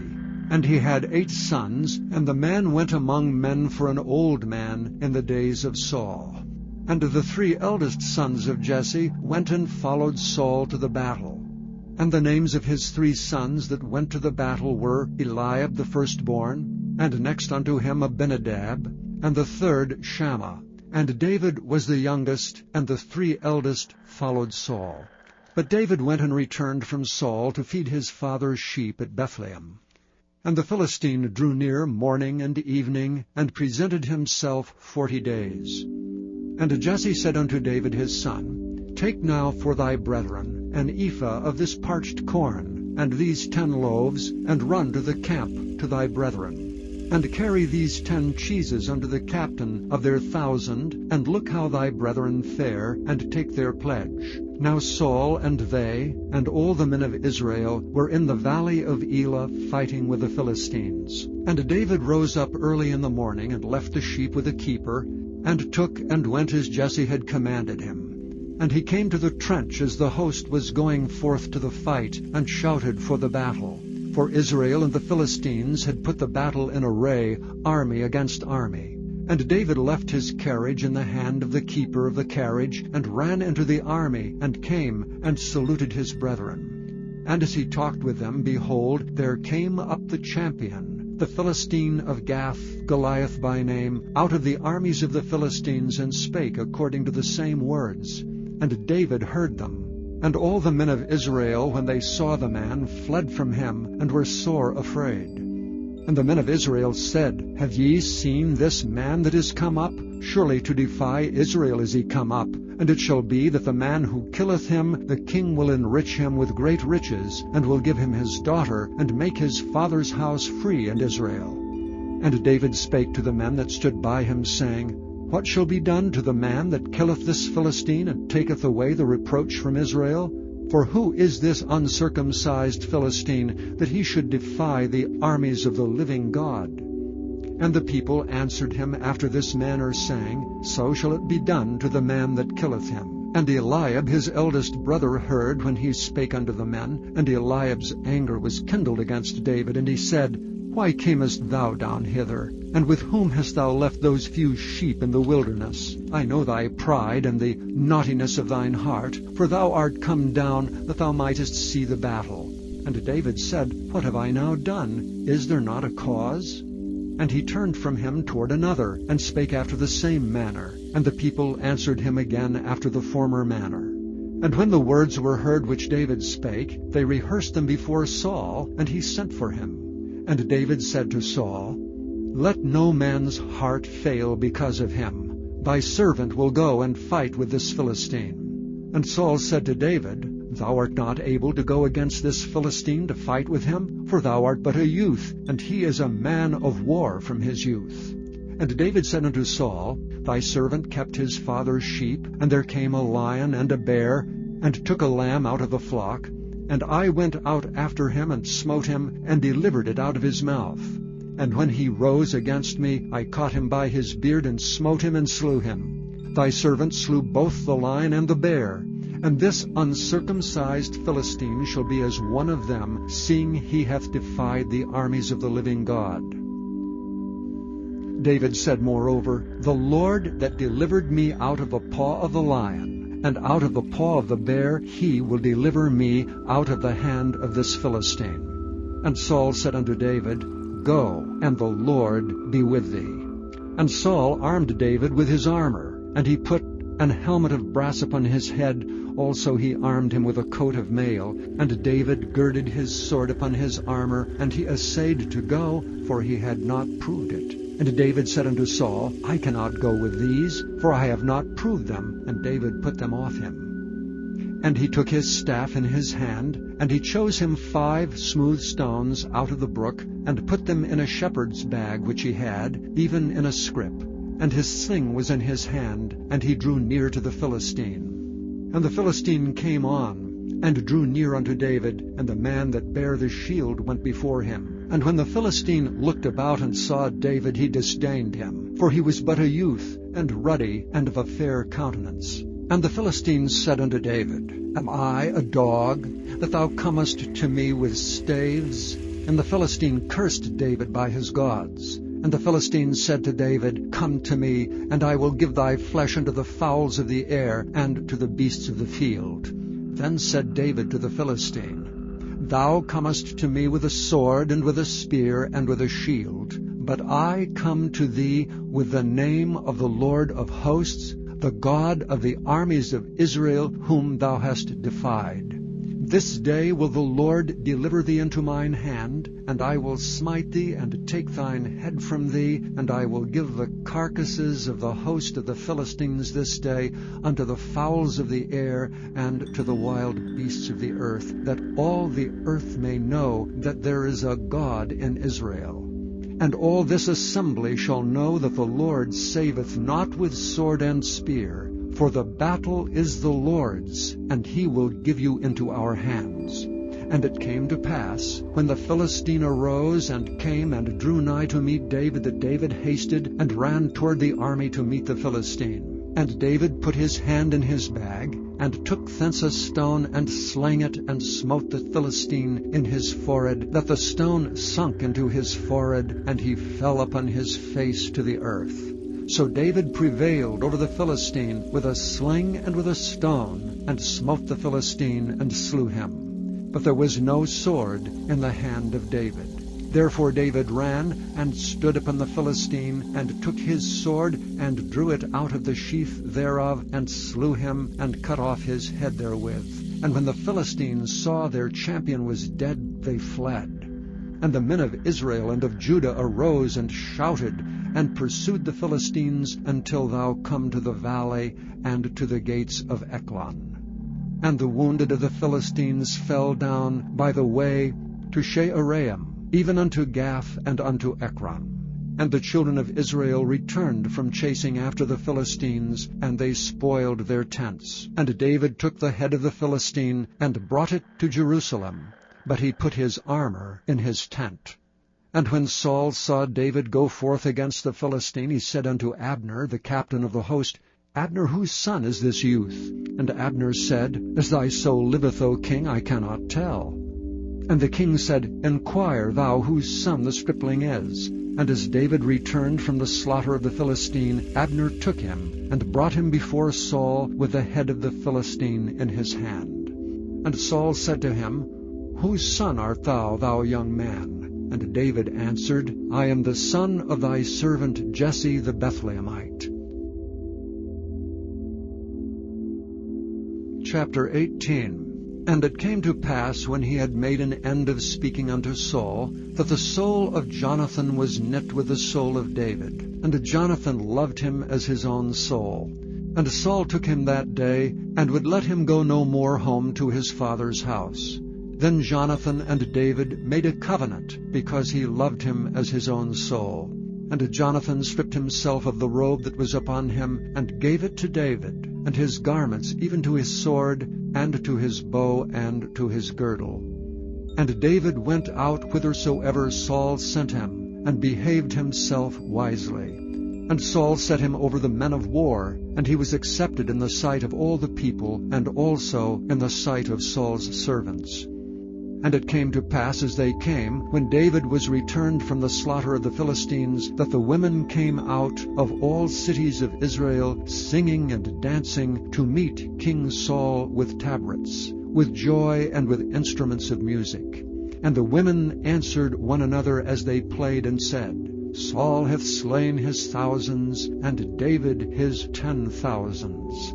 And Saul was very wroth, and the saying displeased him. And he said, They have ascribed unto David 10,000s, and to me they have ascribed but thousands. And what can he have more but the kingdom? And Saul eyed David from that day and forward. And it came to pass on the morrow, that the evil spirit from God came upon Saul, and he prophesied in the midst of the house, and David played with his hand as at other times, and there was a javelin in Saul's hand. And Saul cast the javelin, for he said, I will smite David even to the wall with it. And David avoided out of his presence twice. And Saul was afraid of David, because the Lord was with him, and he was departed from Saul.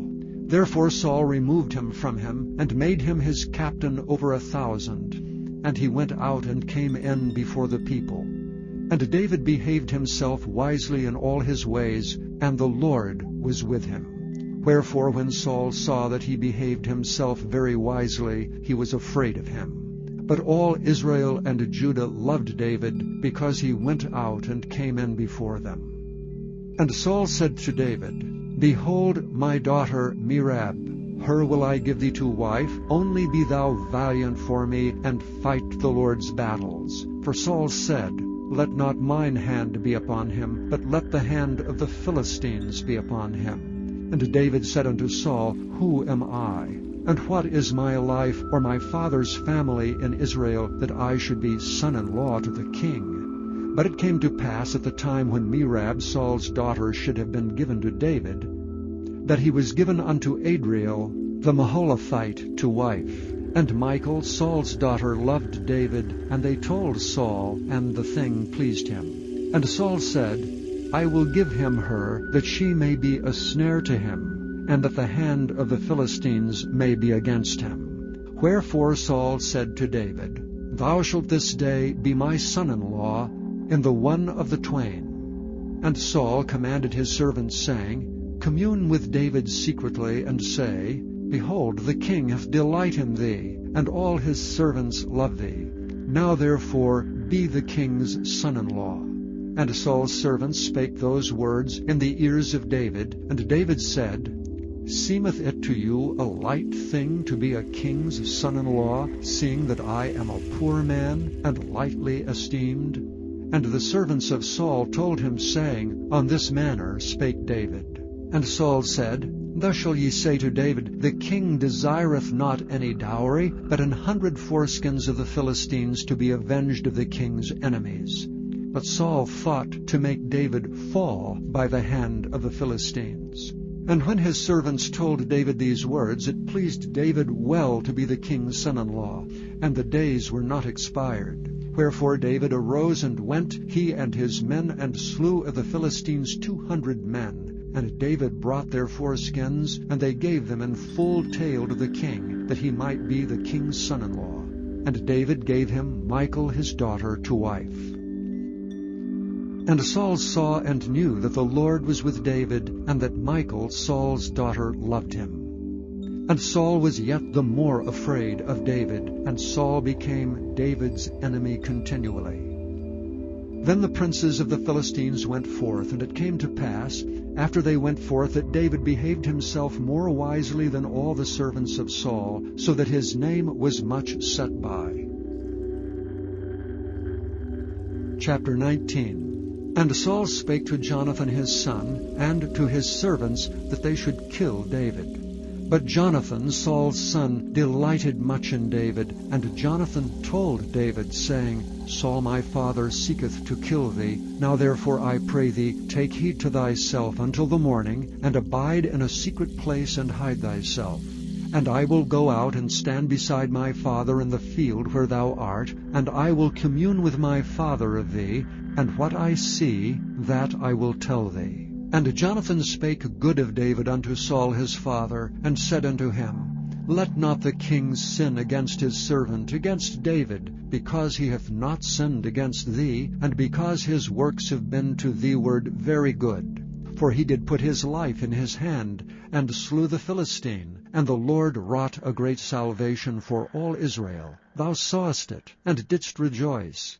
Wherefore then wilt thou sin against innocent blood, to slay David without a cause? And Saul hearkened unto the voice of Jonathan. And Saul sware, As the Lord liveth, he shall not be slain. And Jonathan called David, and Jonathan showed him all those things. And Jonathan brought David to Saul, and he was in his presence as in times past. And there was war again. And David went out and fought with the Philistines, and slew them with a great slaughter, and they fled from him. And the evil spirit from the Lord was upon Saul, as he sat in his house with his javelin in his hand, and David played with his hand. And Saul sought to smite David even to the wall with a javelin, but he slipped away out of Saul's presence, and he smote the javelin into the wall. And David fled and escaped that night. Saul also sent messengers unto David's house to watch him, and to slay him in the morning. And Michal David's wife told him, saying, If thou save not thy life tonight, tomorrow thou shalt be slain. So Michal let David down through a window, and he went and fled and escaped. And Michal took an image and laid it in the bed, and put a pillow of goat's hair for his bolster, and covered it with a cloth. And when Saul sent messengers to take David, she said, He is sick. And Saul sent the messengers again to see David, saying, Bring him up to me in the bed, that I may slay him. And when the messengers were come in, behold, there was an image in the bed, with a pillow of goat's hair for his bolster. And Saul said unto Michal, Why hast thou deceived me so, and sent away mine enemy, that he is escaped? And Michal answered Saul, He said unto me, Let me go, why should I kill thee? So David fled and escaped, and came to Samuel to Ramah, and told him all that Saul had done to him. And he and Samuel went and dwelt in Naioth. And it was told Saul, saying, Behold, David is at Naioth in Ramah. And Saul sent messengers to take David. And when they saw the company of the prophets prophesying, and Samuel standing as appointed over them, the Spirit of God was upon the messengers of Saul, and they also prophesied. And when it was told Saul, he sent other messengers, and they prophesied likewise. And Saul sent messengers again the third time, and they prophesied also. Then went he also to Ramah, and came to a great well that is in Siku. And he asked and said, Where are Samuel and David? And one said, Behold, they be at Naioth in Ramah. And he went thither to Naioth in Ramah, and the Spirit of God was upon him also. And he went on and prophesied until he came to Naioth in Ramah. And he stripped off his clothes also, and prophesied before Samuel in like manner, and lay down naked all that day and all that night. Wherefore they say, Is Saul also among the prophets? Chapter 20.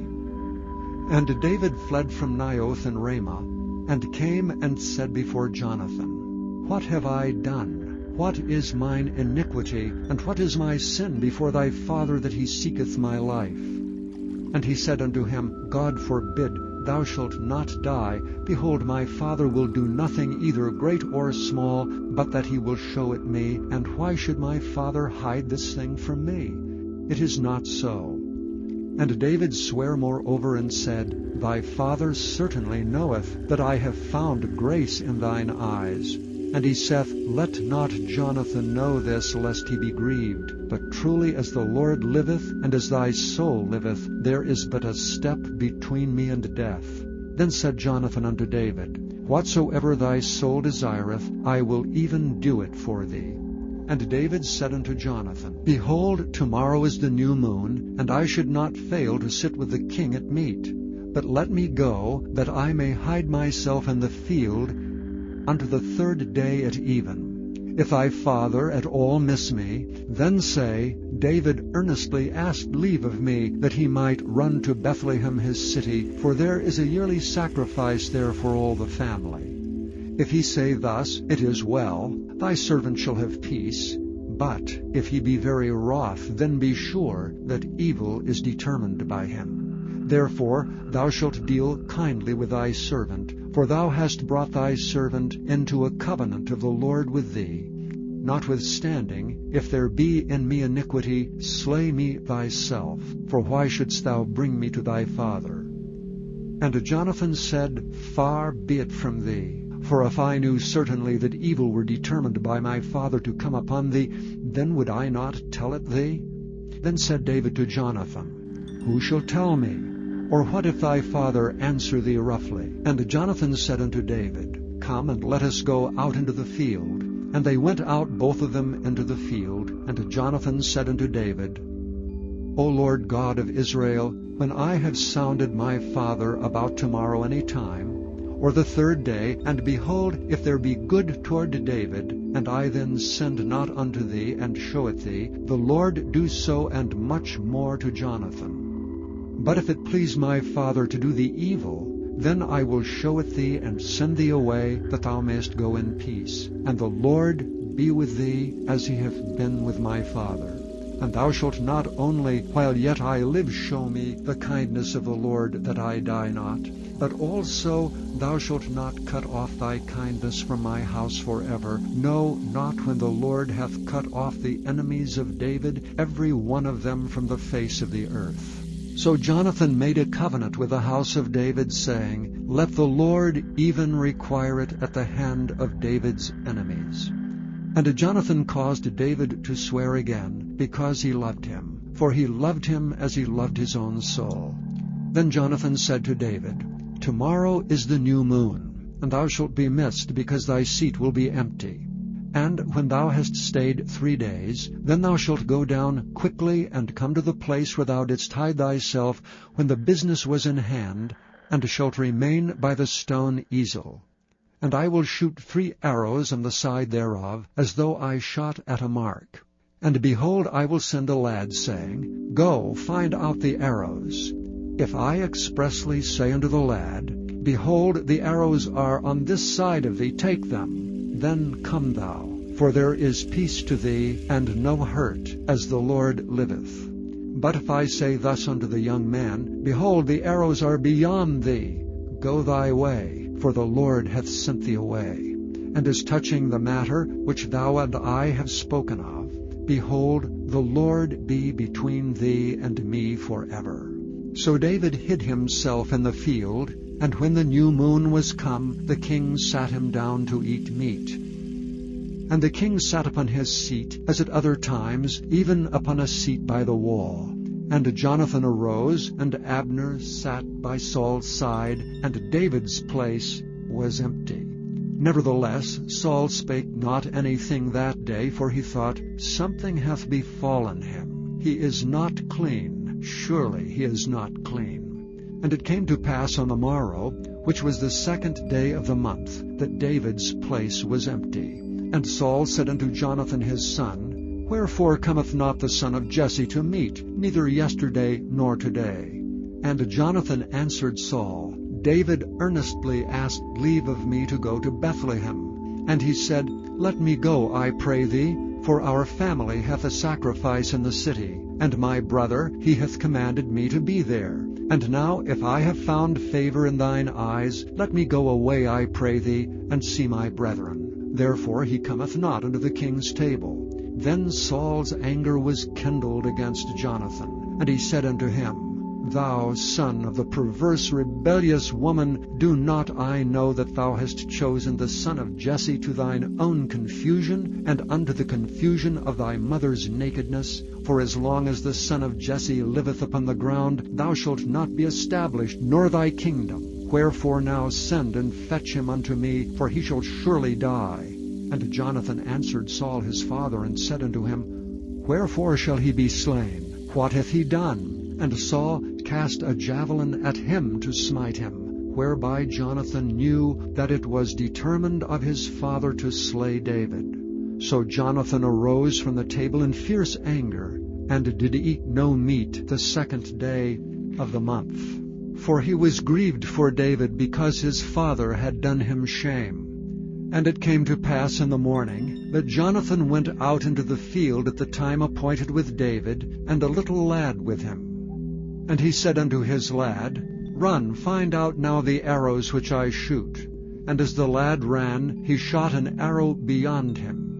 And when the lad was come to the place of the arrow which Jonathan had shot, Jonathan cried after the lad, and said, Is not the arrow beyond thee? And Jonathan cried after the lad, Make speed, haste, stay not. And Jonathan's lad gathered up the arrows, and came to his master. But the lad knew not anything, only Jonathan and David knew the matter. And Jonathan gave his artillery unto his lad, and said unto him, Go carry them to the city. And as soon as the lad was gone, David arose out of a place toward the south, and fell on his face to the ground, and bowed himself 3 times. And they kissed one another, and wept with one another, until David exceeded. And Jonathan said to David, Go in peace, forasmuch as we have sworn both of us in the name of the Lord, saying, The Lord be between me and thee, and between my seed and thy seed forever. And he arose and departed, and Jonathan went into the city.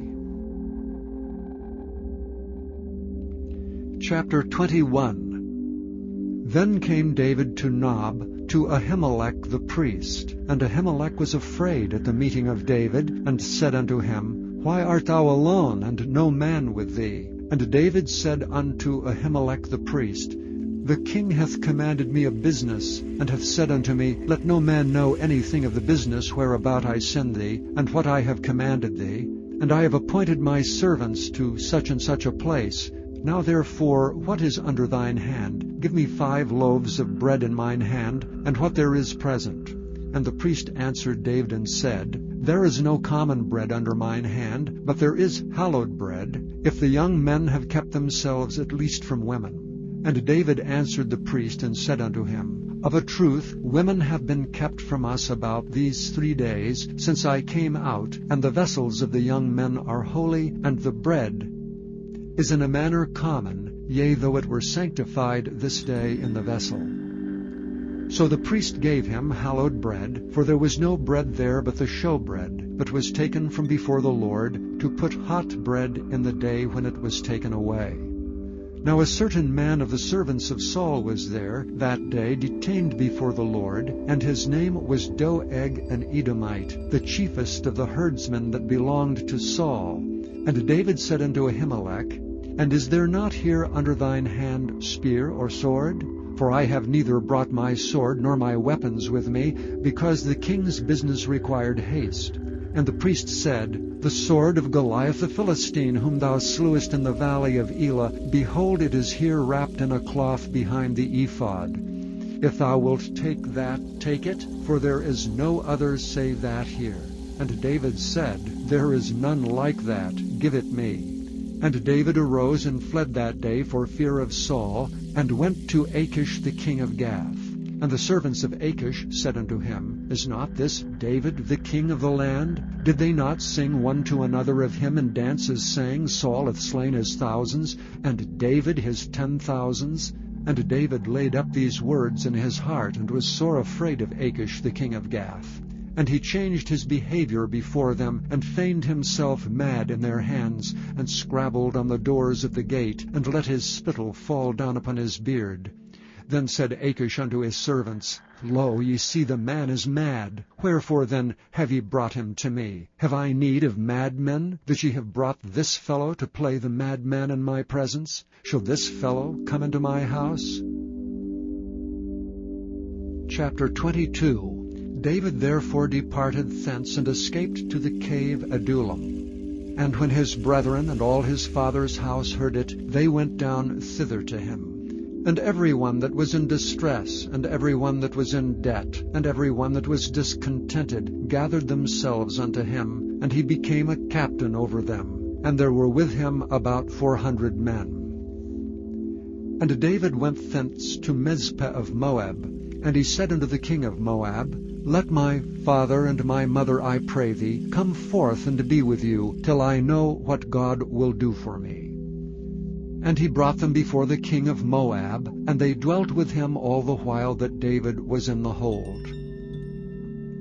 And the prophet Gad said unto David, Abide not in the hold, depart, and get thee into the land of Judah. Then David departed, and came into the forest of Hareth.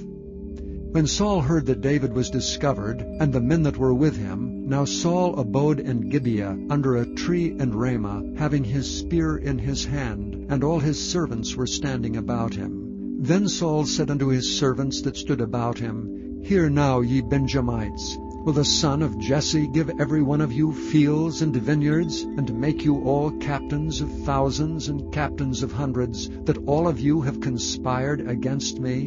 And there is none that showeth me that my son hath made a league with the son of Jesse? And there is none of you that is sorry for me, or showeth unto me that my son hath stirred up my servant against me to lie in wait as at this day? Then answered Doeg the Edomite, which was set over the servants of Saul, and said, I saw the son of Jesse coming to Nob, to Ahimelech the son of Ahitub. And he inquired the Lord for him, and gave him victuals, and gave him the sword of Goliath the Philistine. Then the king sent to call Ahimelech the priest, the son of Ahitub, and all his father's house, the priests that were in Nob. And they came all of them to the king. And Saul said, Hear now, thou son of Ahitub. And he answered, Here I am, my lord. And Saul said unto him, Why have ye conspired against me, thou and the son of Jesse, and that thou hast given him bread and a sword, and hast inquired of God for him, that he should rise against me to lie in wait, as at this day? Then Ahimelech answered the king and said, And who is so faithful among all thy servants as David, which is the king's son-in-law, and goeth at thy bidding, and is honorable in thine house? Did I then begin to inquire of God for him? Be it far from me. Let not the king impute anything unto his servant, nor to all the house of my father. For thy servant knew nothing of all this, less or more. And the king said, Thou shalt surely die, Ahimelech, thou and all thy father's house. And the king said unto the footmen that stood about him, Turn and slay the priests of the Lord, because their hand also is with David, and because they knew when he fled, and did not show it to me. But the servants of the king would not put forth their hand to fall upon the priests of the Lord. And the king said to Doeg, Turn thou and fall upon the priests. And Doeg the Edomite turned and fell upon the priests, and slew on that day 75 persons that did wear a linen ephod. And Nob, the city of the priests, smote he with the edge of the sword, both men and women, children and sucklings, and oxen and asses and sheep, with the edge of the sword. And one of the sons of Ahimelech, the son of Ahitub, named Abiathar, escaped, and fled after David. And Abiathar showed David that Saul had slain the Lord's priests. And David said unto Abiathar, I knew it that day, when Doeg the Edomite was there, that he would surely tell Saul, I have occasioned the death of all the persons of thy father's house. Abide thou with me, fear not, for he that seeketh my life seeketh thy life. But with me thou shalt be in safeguard.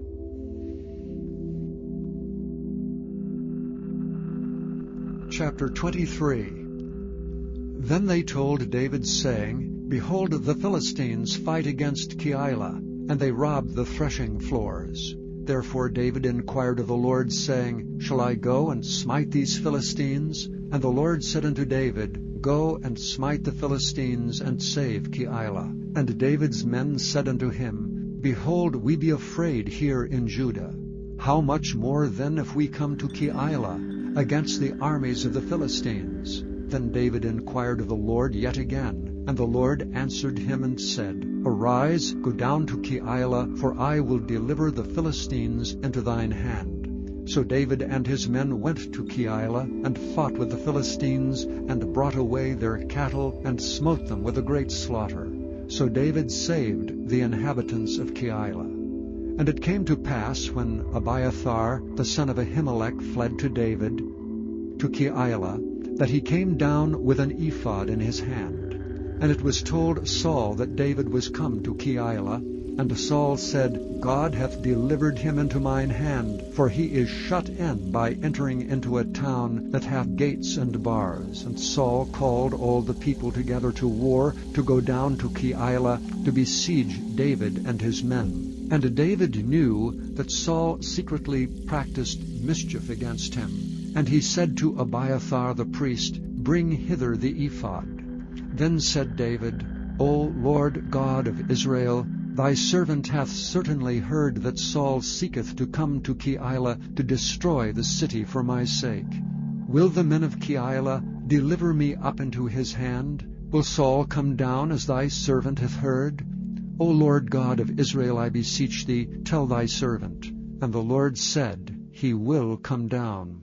Then said David, Will the men of Keilah deliver me and my men into the hand of Saul? And the Lord said, They will deliver thee up. Then David and his men, which were about 600, arose and departed out of Keilah, and went whithersoever they could go. And it was told Saul that David was escaped from Keilah, and he forbare to go forth. And David abode in the wilderness and strongholds, and remained in a mountain in the wilderness of Ziph. And Saul sought him every day, but God delivered him not into his hand. And David saw that Saul was come out to seek his life, and David was in the wilderness of Ziph in a wood. And Jonathan, Saul's son, arose and went to David into the wood, and strengthened his hand in God. And he said unto him, Fear not, for the hand of Saul my father shall not find thee, and thou shalt be king over Israel, and I shall be next unto thee, and that also Saul my father knoweth. And they two made a covenant before the Lord, and David abode in the wood, and Jonathan went to his house. Then came up the Ziphites to Saul to Gibeah, saying, Doth not David hide himself with us in strongholds, in the wood, in the hill of Hachilah, which is on the south of Jeshimon? Now therefore, O king, come down according to all the desire of thy soul to come down, and our part shall be to deliver him into the king's hand. And Saul said, Blessed be ye of the Lord, for ye have compassion on me. Go, I pray you, prepare yet, and know and see his place where his haunt is, and who hath seen him there. For it is told me that he dealeth very subtly. See therefore, and take knowledge of all the lurking places where he hideth himself, and come ye again to me with a certainty, and I will go with you. And it shall come to pass, if he be in the land, that I will search him out throughout all the thousands of Judah. And they arose and went to Ziph before Saul. But David and his men were in the wilderness of Maon, in the plain on the south of Jeshimon. Saul also and his men went to seek him, and they told David, wherefore he came down into a rock, and abode in the wilderness of Maon. And when Saul heard that, he pursued after David in the wilderness of Maon. And Saul went on this side of the mountain, and David and his men on that side of the mountain. And David made haste to get away for fear of Saul, for Saul and his men compassed David and his men round about to take them. But there came a messenger unto Saul, saying, Haste thee and come, for the Philistines have invaded the land. Wherefore Saul returned from pursuing after David, and went against the Philistines. Therefore they called that place Selahem-Melekoth. And David went up from thence, and dwelt in the strongholds at En-Gedi. Chapter 24. And it came to pass, when Saul was returned from following the Philistines, that it was told him, saying, Behold, David is in the wilderness of En-Gedi. Then Saul took 3,000 chosen men out of all Israel, and went to seek David and his men upon the rocks of the wild goats. And he came to the sheepcotes by the way, where was a cave. And Saul went in to cover his feet, and David and his men remained in the sides of the cave.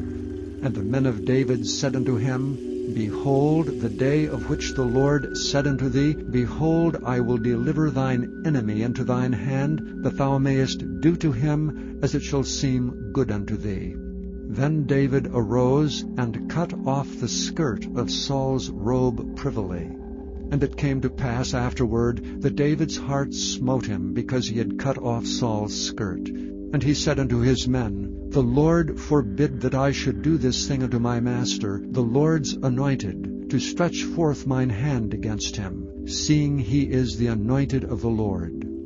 So David stayed his servants with these words, and suffered them not to rise against Saul. But Saul rose up out of the cave, and went on his way.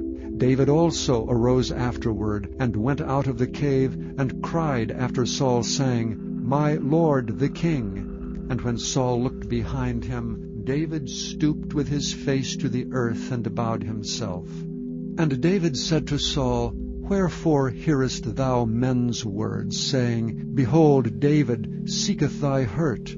Behold, this day thine eyes have seen how that the Lord had delivered thee today into mine hand in the cave, and some bade me kill thee, but mine eye spared thee. And I said, I will not put forth mine hand against my Lord, for he is the Lord's anointed. Moreover, my father, see the skirt of thy robe in my hand. For in that I cut off the skirt of thy robe, and killed thee not, know thou and see that there is neither evil nor transgression in mine hand, and I have not sinned against thee. Yet thou huntest my soul to take it. The Lord judge between me and thee, and the Lord avenge me of thee, but mine hand shall not be upon thee. As saith the proverb of the ancients, wickedness proceedeth from the wicked, but mine hand shall not be upon thee. After whom is the king of Israel come out?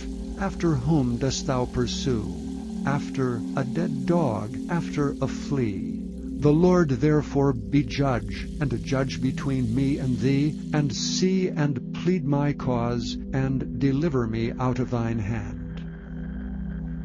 And it came to pass, when David had made an end of speaking these words unto Saul, that Saul said, Is this thy voice, my son David? And Saul lifted up his voice and wept. And he said to David, Thou art more righteous than I, for thou hast rewarded me good, whereas I have rewarded thee evil. And thou hast showed this day how that thou hast dealt well with me, forasmuch as when the Lord had delivered me into thine hand, thou killedst me not. For if a man find his enemy, will he let him go well away? Wherefore the Lord reward thee good, for that thou hast done unto me this day. For now, behold, I know well that thou shalt surely be king, and that the kingdom of Israel shall be established in thine hand. Swear now therefore unto me by the Lord, that thou wilt not cut off my seed after me, and that thou wilt not destroy my name out of my father's house. And David sware unto Saul, and Saul went home. But David and his men gat them up unto the hold. Chapter 25. And Samuel died, and all the Israelites were gathered together, and lamented him, and buried him in his house at Ramah. And David arose, and went down to the wilderness of Paran. And there was a man in Maon, whose possessions were in Carmel. And the man was very great, and he had 3,000 sheep and 1,000 goats, and he was shearing his sheep in Carmel. Now the name of the man was Nabal, and the name of his wife Abigail. And she was a woman of good understanding, and of a beautiful countenance. But the man was churlish and evil in his doings, and he was of the house of Caleb. And David heard in the wilderness that Nabal did shear his sheep. And David sent out 10 young men. And David said unto the young men, Get you up to Carmel, and go to Nabal, and greet him in my name. And thus shall ye say to him that liveth in prosperity, Peace be both to thee, and peace be to thine house, and peace be unto all that thou hast. And now I have heard that thou hast shearers. Now thy shepherds which were with us, we hurt them not, neither was there aught missing unto them all the while they were in Carmel. Ask thy young men, and they will show thee. Wherefore let the young men find favor in thine eyes. For we come in a good day. Give, I pray thee, whatsoever cometh to thine hand unto thy servants and to thy son David. And when David's young men came, they spake to Nabal according to all those words in the name of David, and ceased. And Nabal answered David's servants and said, Who is David, and who is the son of Jesse? There be many servants nowadays that break away, every man from his master. Shall I then take my bread and my water and my flesh that I have killed from my shearers, and give it unto men whom I know not whence they be?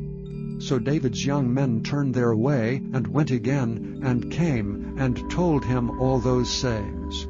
And David said unto his men, Gird ye on every man his sword. And they girded on every man his sword, and David also girded on his sword. And there went up after David about 400 men, and 200 abode by the stuff. But one of the young men told Abigail, Nabal's wife, saying, Behold, David sent messengers out of the wilderness to salute our master, and he railed on them. But the men were very good unto us, and we were not hurt, neither missed we anything, as long as we were conversant with them when we were in the fields. They were a wall unto us both by night and day, all the while we were with them keeping the sheep. Now therefore know and consider what thou wilt do, for evil is determined against our master and against all his household. For he is such a son of Belial that a man cannot speak to him.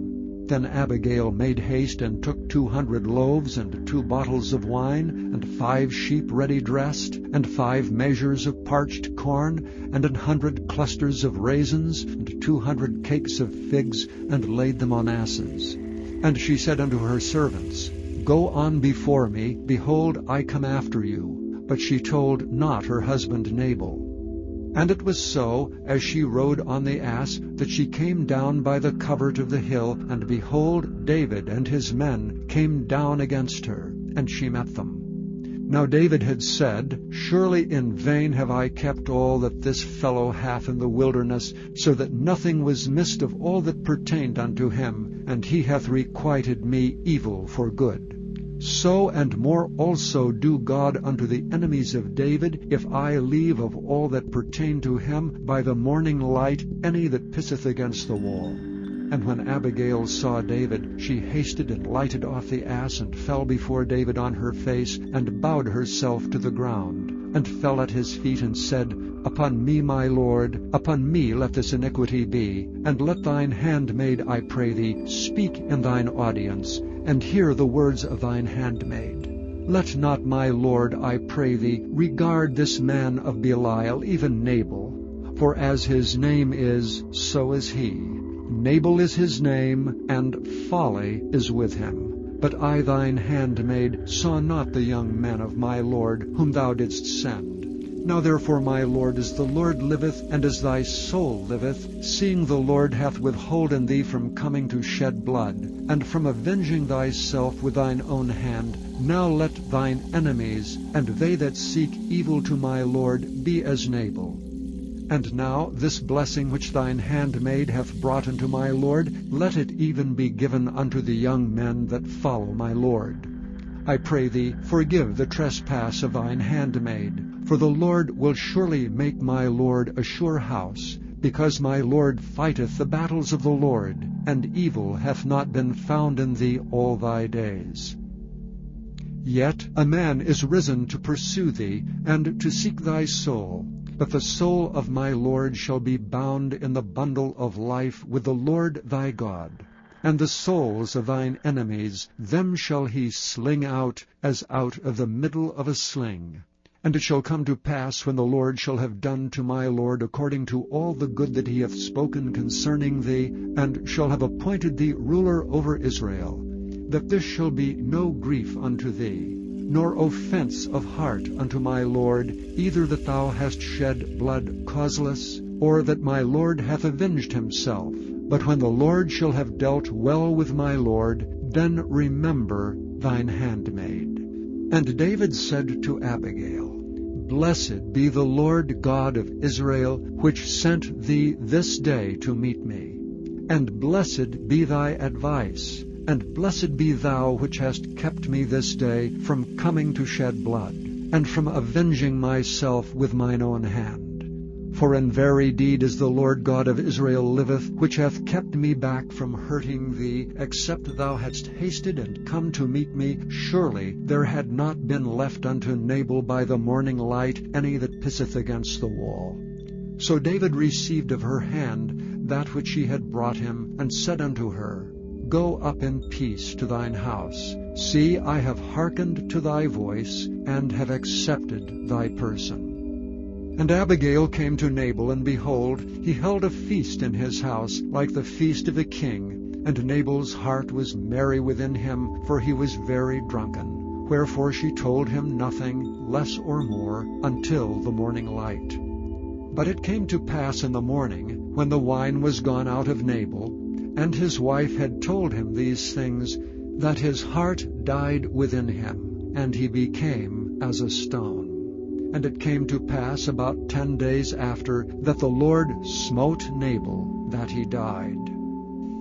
And when David heard that Nabal was dead, he said, Blessed be the Lord, that hath pleaded the cause of my reproach from the hand of Nabal, and hath kept his servant from evil. For the Lord hath returned the wickedness of Nabal upon his own head. And David sent and communed with Abigail to take her to him to wife.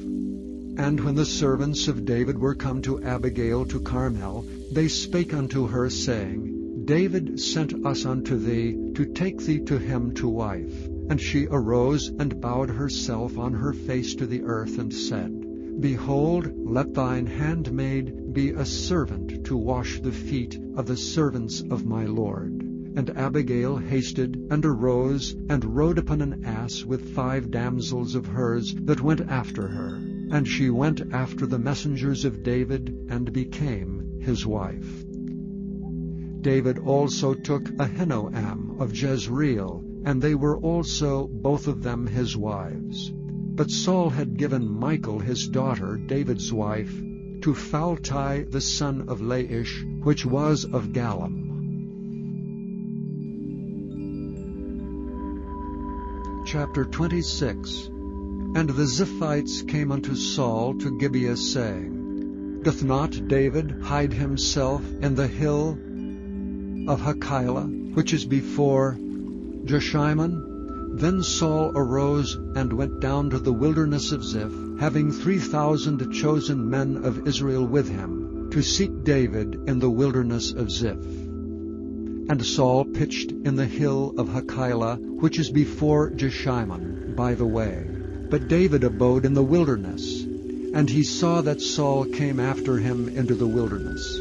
David therefore sent out spies, and understood that Saul was come in very deed. And David arose and came to the place where Saul had pitched. And David beheld the place where Saul lay, and Abner the son of Ner, the captain of his host. And Saul lay in the trench, and the people pitched round about him. Then answered David and said to Ahimelech the Hittite, and to Abishai the son of Zeruiah, brother to Joab, saying, Who will go down with me to Saul to the camp? And Abishai said, I will go down with thee. So David and Abishai came to the people by night, and behold, Saul lay sleeping within the trench, and his spear stuck in the ground at his bolster. But Abner and the people lay round about him. Then said Abishai to David, God hath delivered thine enemy into thine hand this day. Now therefore let me smite him, I pray thee, with the spear, even to the earth at once, and I will not smite him the second time. And David said to Abishai, Destroy him not, for who can stretch forth his hand against the Lord's anointed and be guiltless? David said furthermore, As the Lord liveth, the Lord shall smite him, or his day shall come to die, or he shall descend into battle and perish. The Lord forbid that I should stretch forth mine hand against the Lord's anointed. But I pray thee, take thou now the spear that is at his bolster, and the cruse of water, and let us go.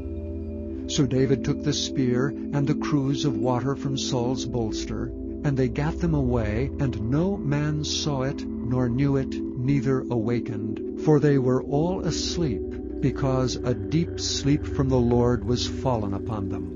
Then David went over to the other side, and stood on the top of an hill afar off, a great space being between them. And David cried to the people, and to Abner the son of Ner, saying, Answerest thou not, Abner? Then Abner answered and said, Who art thou that criest to the king? And David said to Abner, Art thou not a valiant man? And who is like thee in Israel?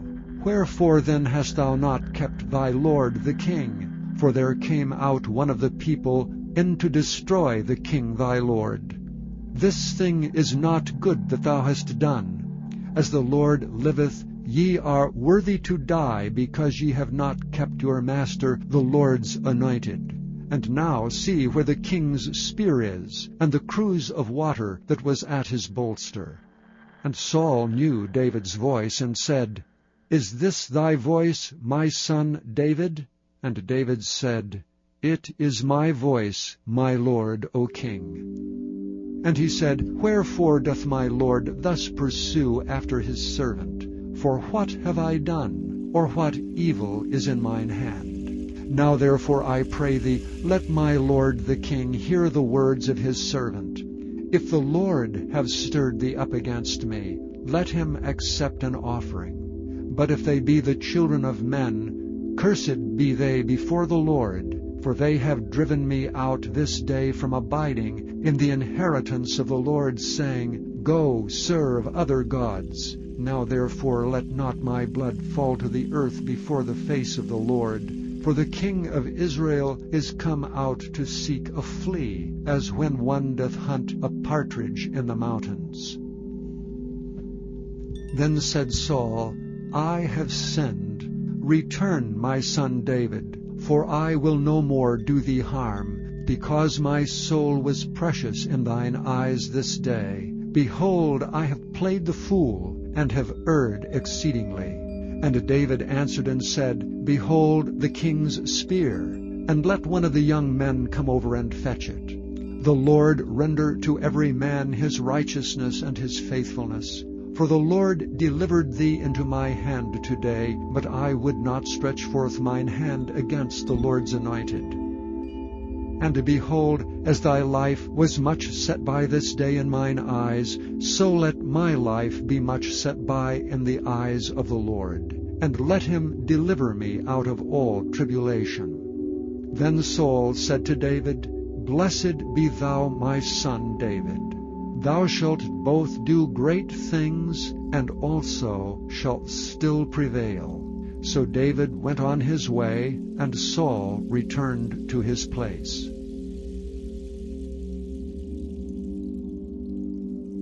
Chapter 27. And David said in his heart, I shall now perish one day by the hand of Saul. There is nothing better for me than that I should speedily escape into the land of the Philistines, and Saul shall despair of me to seek me any more in the coast of Israel. So shall I escape out of his hand. And David arose, and he passed over with 600 men that were with him, unto Achish the son of Maoch, king of Gath. And David dwelt with Achish at Gath, he and his men, every man with his household, even David with his 2 wives, Ahinoam the Jezreelitess, and Abigail the Carmelitess, Nabal's wife. And it was told Saul that David was fled to Gath, and he sought no more again for him. And David said unto Achish, If I have now found grace in thine eyes, let them give me a place in some town in the country, that I may dwell there. For why should thy servant dwell in the royal city with thee? Then Achish gave him Ziklag that day, wherefore Ziklag pertaineth unto the kings of Judah unto this day. And the time that David dwelt in the country of the Philistines was a full year and 4 months. And David and his men went up and invaded the Geshurites, and the Gezrites, and the Amalekites. For these nations were of old the inhabitants of the land, as thou goest to Shur, even unto the land of Egypt. And David smote the land, and left neither man nor woman alive, and took away the sheep, and the oxen, and the asses, and the camels, and apparel, and returned, and came to Achish. And Achish said, Whither have ye made a road today? And David said, Against the south of Judah, and against the south of the Jerahmeelites, and against the south of the Kenites. And David saved neither man nor woman alive, to bring tidings to Gath, saying, Lest they should tell on us, saying, So did David, and so will be his manner all the while he dwelleth in the country of the Philistines. And Achish believed David, saying, He hath made his people Israel utterly to abhor him. Therefore he shall be my servant forever. Chapter 28. And it came to pass in those days that the Philistines gathered their armies together for warfare to fight with Israel. And Achish said unto David, Know thou assuredly that thou shalt go out with me to battle, thou and thy men. And David said to Achish, Surely thou shalt know what thy servant can do. And Achish said to David, Therefore will I make thee keeper of mine head forever.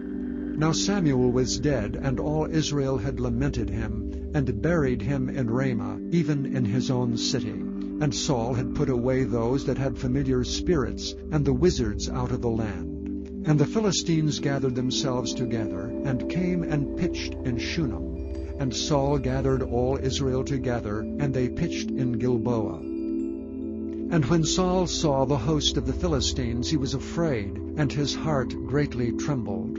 And when Saul inquired of the Lord answered him not, neither by dreams, nor by Urim, nor by prophets. Then said Saul unto his servants, Seek me a woman that hath a familiar spirit, that I may go to her and inquire of her.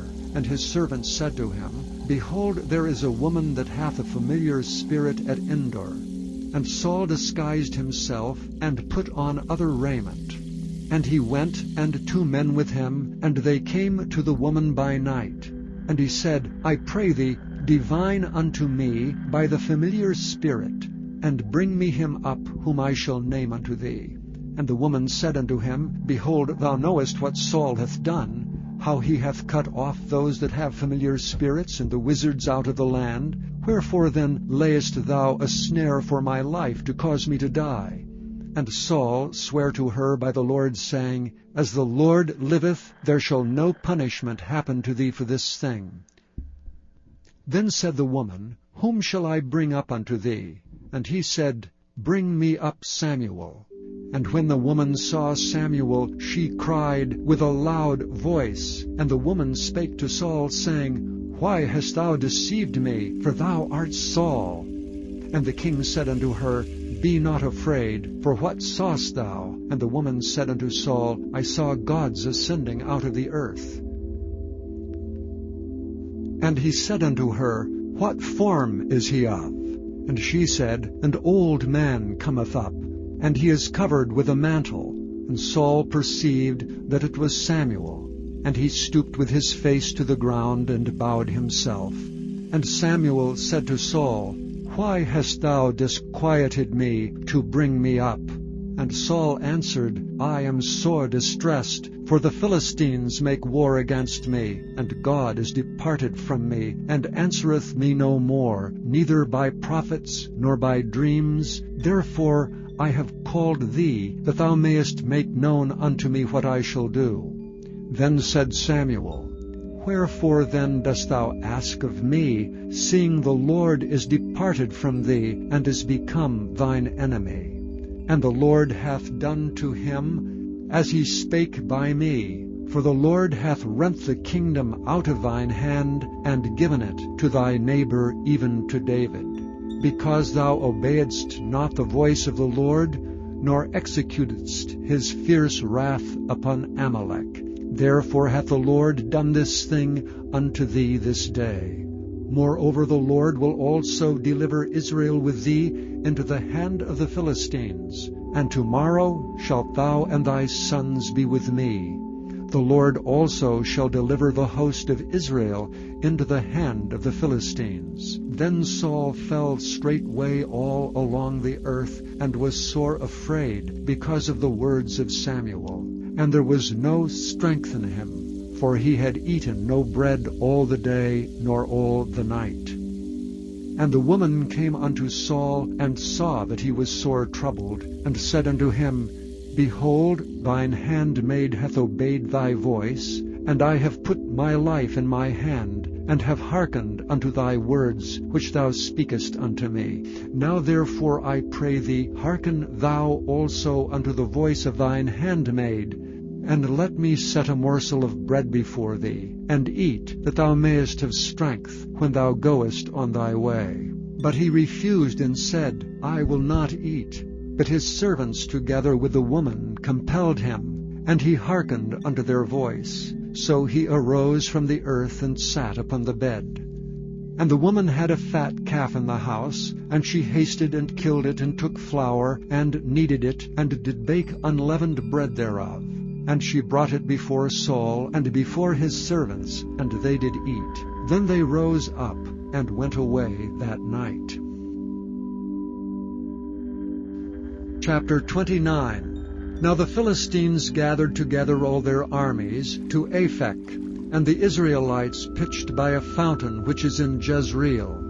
And the lords of the Philistines passed on by hundreds and by thousands, but David and his men passed on in the rearward with Achish. Then said the princes of the Philistines, What do these Hebrews here? And Achish said unto the princes of the Philistines, Is not this David the servant of Saul the king of Israel, which hath been with me these days or these years, and I have found no fault in him, since he fell unto me unto this day? And the princes of the Philistines were wroth with him, and the princes of the Philistines said unto him, Make this fellow return, that he may go again to his place which thou hast appointed him, and let him not go down with us to battle, lest in the battle he be an adversary to us. And wherewith should he reconcile himself unto his master? Should it not be with the heads of these men? Is not this David, of whom they sang one to another in dances, saying, Saul slew his thousands, and David his 10,000s? Then Achish called David, and said unto him, Surely as the Lord liveth, thou hast been upright, and thy going out and thy coming in with me in the host is good in my sight. For I have not found evil in thee since the day of thy coming unto me unto this day. Nevertheless the Lord's favour thee not. Wherefore now return, and go in peace, that thou displease not the lords of the Philistines. And David said unto Achish, But what have I done? And what hast thou found in thy servant so long as I have been with thee unto this day, that I may not go fight against the enemies of my lord the king? And Achish answered and said to David, I know that thou art good in my sight as an angel of God. Notwithstanding the princes of the Philistines have said, He shall not go up with us to the battle. Wherefore now rise up early in the morning with thy master's servants that are come with thee, and as soon as ye be up early in the morning and have light, depart.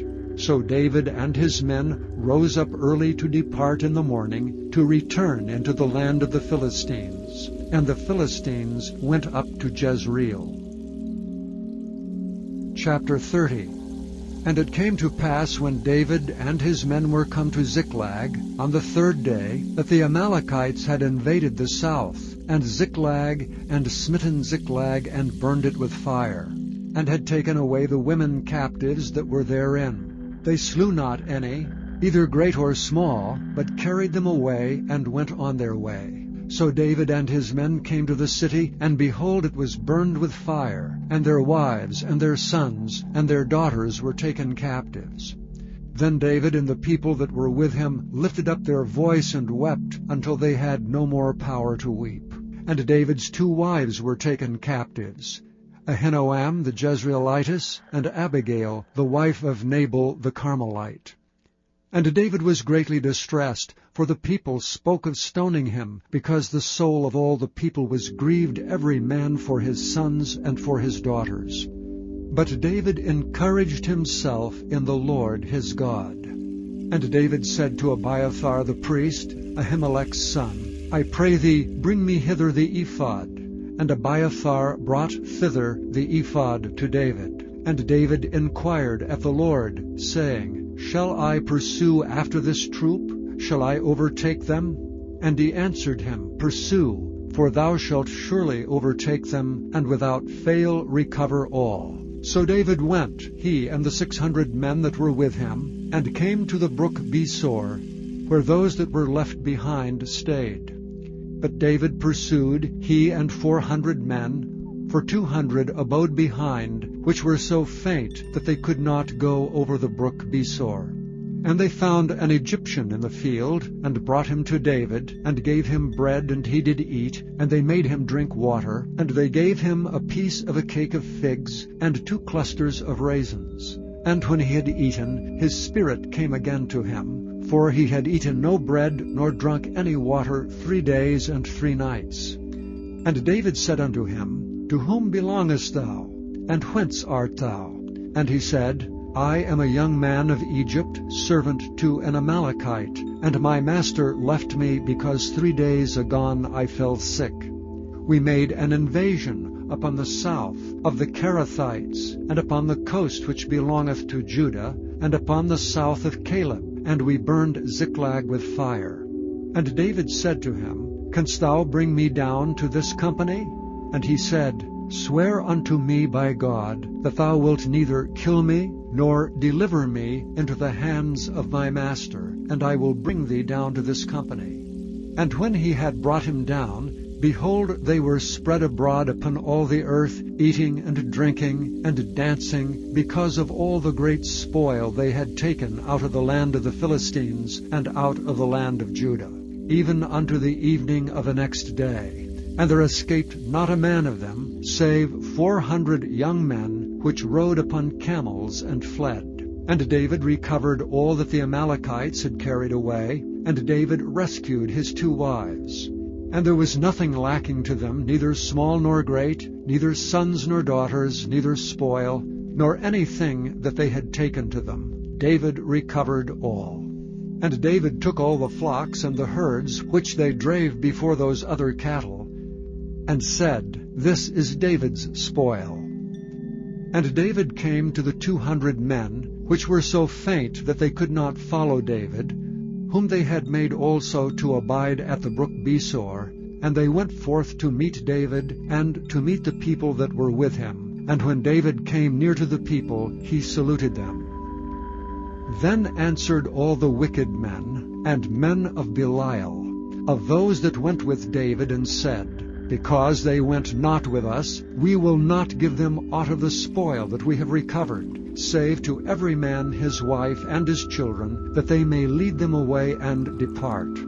Then said David, Ye shall not do so, my brethren, with that which the Lord hath given us, who hath preserved us, and delivered the company that came against us into our hand. For who will hearken unto you in this matter? But as his part is that goeth down to the battle, so shall his part be that tarrieth by the stuff. They shall part alike. And it was so from that day forward, that he made it a statute and an ordinance for Israel unto this day. And when David came to Ziklag, he sent of the spoil unto the elders of Judah, even to his friends, saying, Behold, a present for you of the spoil of the enemies of the Lord, to them which were in Bethel, and to them which were in South Ramoth, and to them that were in Jatir, and to them which were in Aroer, and to them which were in Siphmoth, and to them which were in Eshtemoa, and to them which were in Rachel, and to them which were in the cities of the Jerahmeelites, and to them which were in the cities of the Kenites, and to them which were in Hormah, and to them which were in Athach, and to them which were in Hebron, and to all the places where David himself and his men were wont to haunt. Chapter 31. Now the Philistines fought against Israel, and the men of Israel fled from before the Philistines, and fell down slain in Mount Gilboa. And the Philistines followed hard upon Saul and upon his sons. And the Philistines slew Jonathan, and Abinadab, and Malchishua, Saul's sons. And the battle went sore against Saul, and the archers hit him, and he was sore wounded of the archers. Then said Saul unto his armor-bearer, Draw thy sword, and thrust me through therewith, lest these uncircumcised come and thrust me through and abuse me. But his armor-bearer would not, for he was sore afraid. Therefore Saul took a sword and fell upon it. And when his armor-bearer saw that Saul was dead, he fell likewise upon his sword, and died with him. So Saul died, and his 3 sons, and his armor-bearer, and all his men, that same day together. And when the men of Israel that were on the other side of the valley, and they that were on the other side of Jordan, saw that the men of Israel fled, and that Saul and his sons were dead, they forsook the cities and fled, and the Philistines came and dwelt in them. And it came to pass on the morrow, when the Philistines came to strip the slain, that they found Saul and his 3 sons fallen in Mount Gilboa. And they cut off his head, and stripped off his armor, and sent into the land of the Philistines round about, to publish it in the house of their idols and among the people. And they put his armor in the house of Ashtaroth, and they fastened his body to the wall of Bethshan. And when the inhabitants of Jabesh-Gilead heard of that which the Philistines had done to Saul, all the valiant men arose, and went all night, and took the body of Saul, and the bodies of his sons from the wall of Bethshan, and came to Jabesh, and burnt them there. And they took their bones, and buried them under a tree at Jabesh, and fasted 7 days. Thank you for listening to this recording of the King James Bible produced by Audio Scriptures International. Audio Scriptures International believes it is more important to spread the Word of God than to make a large profit. Please feel free to make copies of these recordings and distribute them freely so long as you adhere to the following guidelines. First, you may not charge any more than the cost to duplicate and send them. Secondly, you must make a complete copy of the recording, including this message. For commercial and fundraising distribution, please contact Audio Scriptures International for additional information.